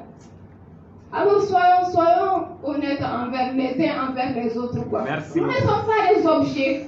Nous sommes dans une société au XXIe siècle. Nous ne sommes pas des objets. Nous sommes pourtant victimes de la société. On doit être vieille, on doit savoir cuisiner, on doit être obéissante.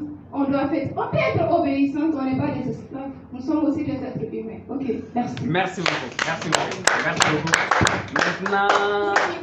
Maintenant, on va redonner la parole. On va redonner. Tu vas intervenir plus tard. Non, t'inquiète, tu auras la parole. T'inquiète, tu auras la parole, tu vas intervenir plus tard. Tu vas intervenir, t'inquiète. La charité bien ordonnée. Il y a des questions qui sont posées avant qu'on ne les oublie, avant qu'elles ne se refroidissent. On va répondre à ces questions-là. Ensuite, on va récolter d'autres questions. Si vous avez aussi des questions, préparez-les dès maintenant. Moi, j'ai oublié même. Il n'y a pas de souci, vous allez avoir la parole. Alors, la première question. Quel a été ton sentiment, Lessa? Quel a été ton... Le micro.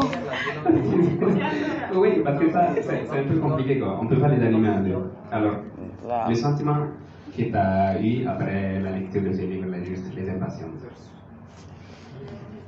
D'accord. Moi, quand j'ai lu Les Impatientes, d'abord, c'est des questions, c'est relatif. De juste répondre. Tu peux les répondre à deux fois. Voilà. Les Impatientes, c'était pas un roman. Je connaissais pas le roman en fait. Mais quelqu'un m'a, on va dire, pas forcé, mais m'a proposé le roman. J'ai commencé à lire le roman. Au début, je n'aimais pas trop. Parce que c'était un peu ennuyant parce qu'on disait, voilà. Au début, le papa conseille à ses enfants d'être une bonne femme au foyer, de ne pas laisser sentir la maison. Voilà des conseils qu'un père donne à ses enfants. Mais au fur et à mesure, jusqu'à... Je suis arrivée avec l'histoire de Hindou. Là, j'étais choquée. J'ai même pleuré, sérieux. J'ai même pleuré. Parce que je ne me suis jamais dit qu'une femme pouvait être traitée comme ça. Je l'entends, mais au fait de les lire même, on dirait que c'était moi-même qui jouais l'action. On dirait que c'était moi-même qui était affectée par ce qu'Hindou vivait. J'ai même pleuré à un moment après. Il y a l'histoire de la polygamie, bon, que je connais déjà. Ça m'a quand même... Je suis un être sensible. Ça m'a quand même touché, franchement. D'accord. Voilà. Telle est la beauté de la lecture. Maintenant, on le voit également dans Sous l'orage que les grandes personnes qui n'ont pas été à l'école pensent ou voient qu'en envoyant leurs enfants à l'école, ils vont devenir rebelles. Ils vont se révolter contre les différentes coutumes qu'ils ont toujours connues. Donc ils vont se révolter. C'est ce qu'ils voient. Est-ce que toi tu le penses ainsi? Qu'une fois qu'on arrive à l'école, on va devenir complètement changé et on va commencer aussi à régner les valeurs qu'on avait, les valeurs que nos parents avaient. Est-ce que tu penses que c'est cela l'école pour toi? Penser à ça, désolé pour le thème, mais ça serait bête. En fait, moi je pense que l'école, on part à l'école pour apprendre une autre vie, pour apprendre d'autres choses qu'on ne connaît pas, et approfondir nos connaissances. Alors moi je pense que l'école est là juste pour nous indiquer ces trucs-là qu'on ne connaît pas. Alors on devrait bien prendre soin de ce qu'on nous a enseigné, sans pourtant renier en fait ce qui est chez nous exactement. Peut-être il y a des trucs que l'école n'accepte pas, mais qui est accepté dans notre société. L'exemple frappant, c'est l'exclusion des filles. Oui, je ne sais pas si j'ai bien... L'exclusion des filles. L'exclusion. Voilà, des filles. Certaines communautés, certaines coutumes l'acceptent, mais à l'école, on l'interdit. Voilà. Mais moi, quand j'ai appris que c'était interdit à l'école, j'étais allée à la maison, je demandais pourquoi les gens acceptaient ça. Ils disaient que c'était leur coutume. Alors, je peux pas dire non à ça, mais je vais quand même les sensibiliser et donner les conséquences. Peut-être qu'ils ne savent pas pourquoi c'est interdit. Je vais leur donner les conséquences, ce que ça peut provoquer. Voilà, moi je pense que l'école est là juste pour renforcer nos capacités et non pour qu'on se révolte contre nous. D'accord. Alors on dit que la femme doit se soumettre à son mari. En islam, c'est ce qu'on dit, c'est ce qu'on préconise. Comment toi tu conçois, comment toi tu perçois cette soumission-là que la femme doit à son mari? Je n'ai pas très compris. À propos du livre ou bien moi-même, ma vision? Toi, ta vision de la soumission de la femme à l'égard de son mari dans le mariage. Moi, la soumission en tant que telle, je pense que c'est le respect comme elle l'avait dit. Mais les gens ont exagéré la soumission en disant la femme doit se taire surtout, quoi. C'est-à-dire même si ton mari te dit là, il faut mourir en te taisant. C'est un peu ça la soumission, c'est ce que l'on voit quand même. C'est un peu ça la soumission dans nos sociétés. Moi je pense que la soumission c'est le respect, le fait de respecter. L'homme même doit être soumis. L'homme même doit respecter son époux. Je dois être soumise, voilà, je ne devrais pas me révolter et faire des trucs, voilà. Je devrais être là, voilà. Mais tu me respectes, je te respecte, voilà. Je pense que c'est un peu ça la soumission et non le fait de frapper, d'insulter, de même tuer la personne et que la personne... Mais dans certaines communautés, c'est un peu ça. Surtout au nord du Cameroun. La narratrice a évoqué ça. D'accord. Merci beaucoup, merci à toi, c'est tout. On va maintenant prendre la série Les mains sont nombreuses. La série, ouais. Je vais donner la parole à des personnes. Al-Hader, toi tu vas avoir la parole, mais pas tout de suite. On va par là, 2 minutes d'accord, 2 minutes. Ensuite par derrière, après Alex. Après. Il fallait commencer par moi. Non, après pas tu vas avoir la parole. Sidi, après Alex. Ensuite après Getoumani. Après on va prendre une femme pour mélanger un tout petit peu. Ça sera Fatoumata. Allez. Ensuite, les autres, il faut remettre. Bonsoir à tous. C'est pas lui. Bonsoir à tous. Bonsoir. D'abord, je tiens à féliciter, à remercier l'exposante. Vraiment. Moi, j'ai des contributions. D'abord au niveau de la virginité et après au niveau du mariage. En fait, pour moi, l'accent est mis sur la femme, parce que si, comme on peut le dire comme ça, si toutes les boutiques sont fermées, il n'y aura pas de vente. Donc, avant, si on met l'accent sur l'homme, ça serait comme si résoudre la solution. Maintenant, il faut mettre l'accent sur le problème, c'est-à-dire en disant aux filles de rester vierges. Si toutes les filles sont vierges, je ne vois pas d'homme qui ne serait pas puceau avant le mariage. Donc, pour moi, la société a voulu mettre l'accent sur la femme pour fermer toutes les robinets. Voilà, comme ça, à partir de là, tous les hommes aussi seront puceaux avant le mariage. Ça c'est mon idée. Voilà, maintenant, concernant le mariage, il faut savoir que le mariage, nous avons des coutumes, nous avons également des religions, et nous devons également respecter et tenir compte de ça. Et ces paramètres-là aussi sont pris en compte dans le mariage. Et par exemple, elle a parlé du fait que la femme se marie à l'homme, de considérer que la femme se marie à l'homme et non à la famille. Et si on se rend compte, si on voit le volume des divorces de nos jours, moi je dirais que c'est dû à ça parce que chaque femme veut avoir son homme à côté, en oubliant que l'homme a des responsabilités au sein de la famille. Tu veux que sa femme soit auprès de sa famille pour prendre en charge sa famille. Donc ce sont c'est la culture, c'est nos traditions, nous devons également les respecter. Ce n'est pas parce qu'ils sont partis à l'école qu'on doit également mettre de côté ces genres de pratiques. Parce que, en fait, on apprend, mais parfois, il faut le dire, on apprend mal. Il ne faut pas apprendre pour oublier ce qui est à toi. Tu peux apprendre ce que l'autre t'enseigne, mais pour toi, ça doit être sacré. Tu dois également essayer de le valoriser, mais il ne faut pas le rejeter. Ce n'est pas parce qu'en apprenant, c'est l'acculturation en fait. Ça nous pose d'énormes problèmes ici en Afrique. On rejette tout en acceptant l'autre. Voilà, donc je vous remercie. Merci beaucoup. Merci. De l'autre côté, sinon vous n'avez pas la parole. De l'autre côté. J'ai parlé, oui. Non. Par derrière. Arrête ton téléphone. D'accord. Bonsoir. Je le vois à l'identité du Kouda Alassane Alilou, le paysan de l'association. Ah oui. Alors, merci beaucoup de m'avoir donné la parole à Ruby, l'exposante aussi. Merci à toi. Tu as vraiment assuré. Voilà. Aujourd'hui, on parle du mariage précoce, tradition, polygamie, patience, etc. Moi, je pense que le thème qui a été le plus développé dans le livre, après la polygamie, c'est surtout la patience. Tout au long du livre, elle parle de patience, toutes les trois femmes. Donc, il fallait assez développer sur cette thématique-là, mondiale. Jusqu'à la fin, elle parle de ça. Cela montre qu'une femme doit être patiente dans son foyer. La polygamie, on a beaucoup parlé. Avant Kissé, elle a pratiquement marché sur ma langue. Tout ce que je voulais dire sur la polygamie. Mais en réalité, il y a certaines grandes dames qui sont des dangers pour la société en quelque sorte. Parce que sur les scènes, elle raconte que la polygamie n'est pas bonne, elle est ceci, elle est cela, alors qu'elle-même, elle vient d'une famille polygame. Il te reste 30 secondes, Alex, le temps file. Le temps file. Oui. Vous voyez ce que ça fait? Elle conseille aux jeunes filles de ne pas accepter la polygamie, de ne pas accepter la polygamie, alors qu'elles-mêmes, elles sont polygames. Vous voyez ce que ça fait? Donc, les jeunes filles, il ne faut pas accepter. La polygamie n'est pas mal du tout, la polygamie est vraiment nécessaire pour le bon développement de la société.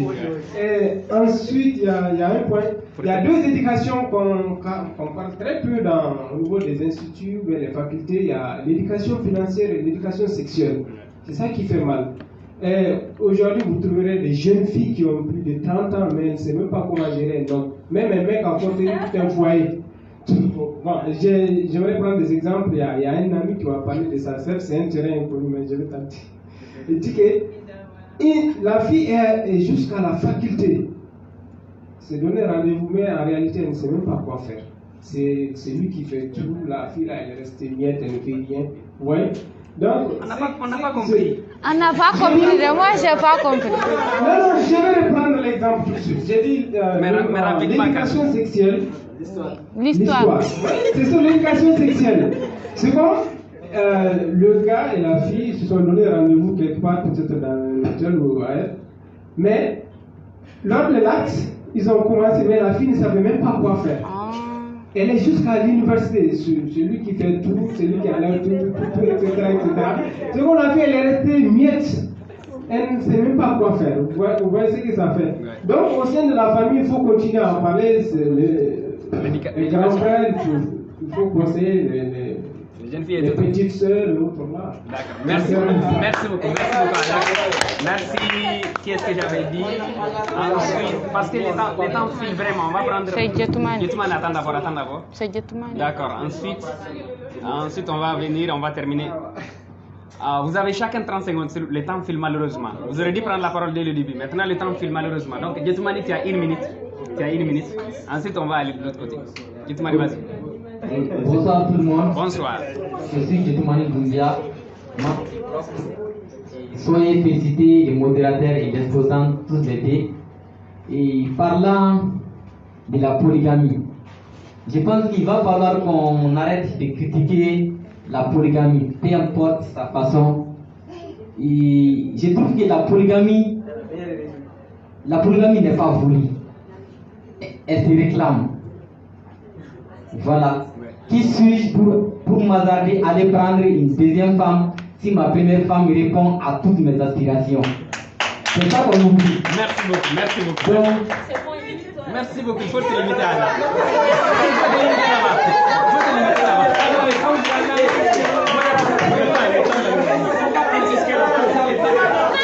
Allez-y. 30 secondes. C'est carré émission. Bonsoir. Moi, j'ai félicité les modérateurs et Hamzatou Diakité, c'est très joli. Moi, c'est Al-Bachar Agassatan, si nouveau. Voilà. Concernant la polygamie, je vois que nos sœurs là, elles n'aiment pas la polygamie. Moi, je leur suggère vraiment d'accepter la polygamie. Vu que maintenant, il n'y a pas assez de hommes, ayez de compassion à vos sœurs. Hein? Si toutefois toi tu as un mari, ton ami ou bien ta sœur n'a pas un mari, comment est-ce qu'elle peut trouver un homme? Merci. Non. Et puis la polygamie, c'est Allah qui a demandé ça. Merci. Je vais continuer, non?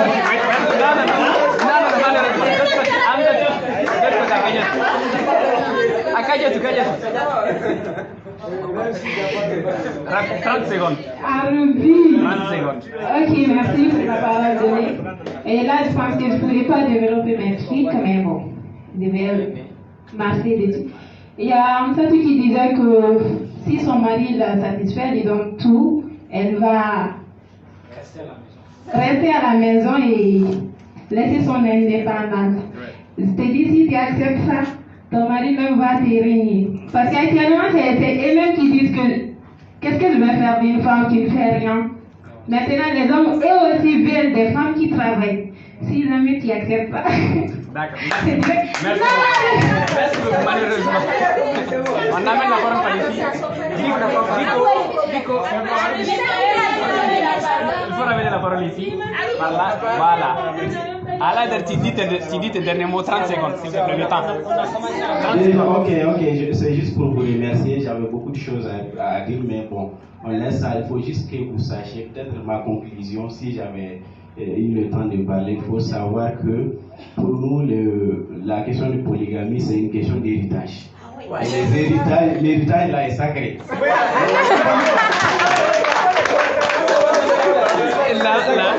Non, malheureusement le temps.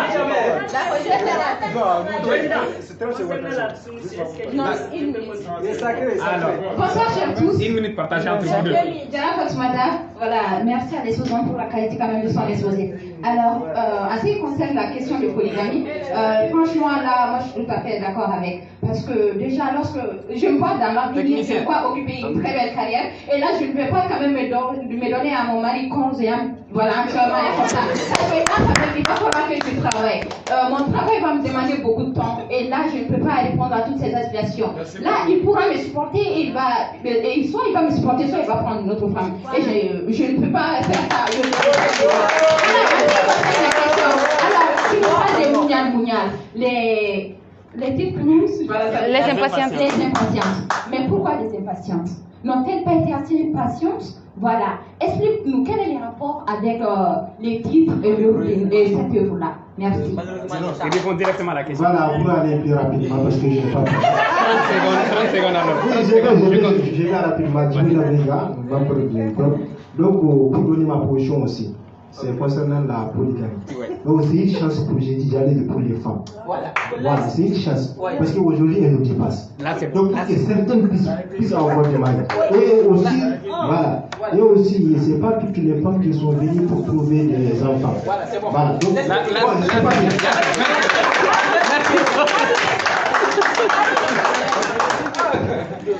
C'est chaud aujourd'hui.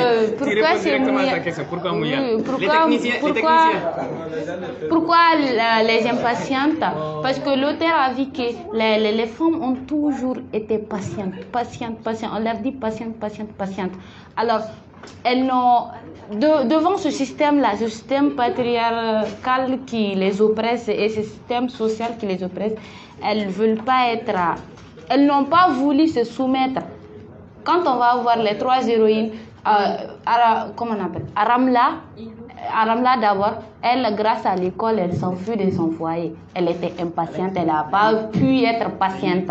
Il y a aussi Hindou qui a été patiente, elle s'enfuit, elle est retournée encore. Ça, au bout de sa patience, il y a l'enfer, quoi. Elle a patienté, elle est même devenue forte. Il y a Safira, elle a patienté, elle a fait des maraboutages, elle a fait tout ce qu'elle a pu. Mais au fur on voit que ça ne va pas. C'est pourquoi l'auteur a opté pour...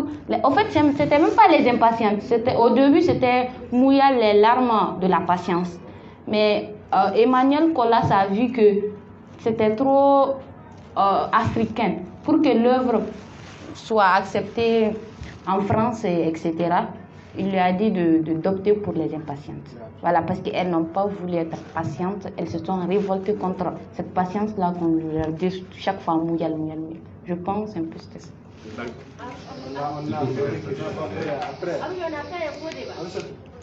Les révoltés, après on va faire le vrai débat. Il y aura le débat à la fin du débat, après on va faire le vrai débat. La polygamie, j'ai désiré. Merci et bravo à toi pour la présentation. Et surtout merci à vous. Et c'est ça en fait l'esprit de la GL, nous retrouver, nous animer, nous armer d'arguments pour venir s'affronter les uns et les autres. Chacun son point de vue au monde, c'est qu'on vit, surtout dans la cordialité, ce qui a été le cas aujourd'hui. On a tous aimé ces différents échanges, ces bons moments qu'on a partagés. Et c'est ça l'esprit de la GLM, on se retrouve chaque jeudi autour des ouvrages, autour des livres. Donc merci à vous et merci à toi. Maintenant, je vais te redonner la parole pour nous dire tes derniers mots en sorte d'Akité. D'accord. Je remercie tout le monde, particulièrement ceux qui se sont déplacés pour venir suivre mon exposé. Au début, j'avais peur, mais je remercie la GLM aussi de m'avoir donné la chance, comme je l'avais dit, de m'exprimer devant ce beau public-là. Je remercie le président parce qu'au contraire, c'est lui qui a insisté à ce que j'expose, sinon je n'étais pas pour l'exposer. Voilà. Je remercie parce qu'aujourd'hui, j'ai beaucoup appris. J'ai eu le courage de venir exposer. Je ne me suis jamais imaginé. Je me suis dit, non, à la GLM, je ne vais jamais exposer devant la GLM. Tellement qu'ils aiment les questions et concerts là. J'étais effrayée avant même de le faire, mais j'ai beaucoup appris, voilà. Merci. Et je conseillerais aussi aux jeunes filles d'être patientes.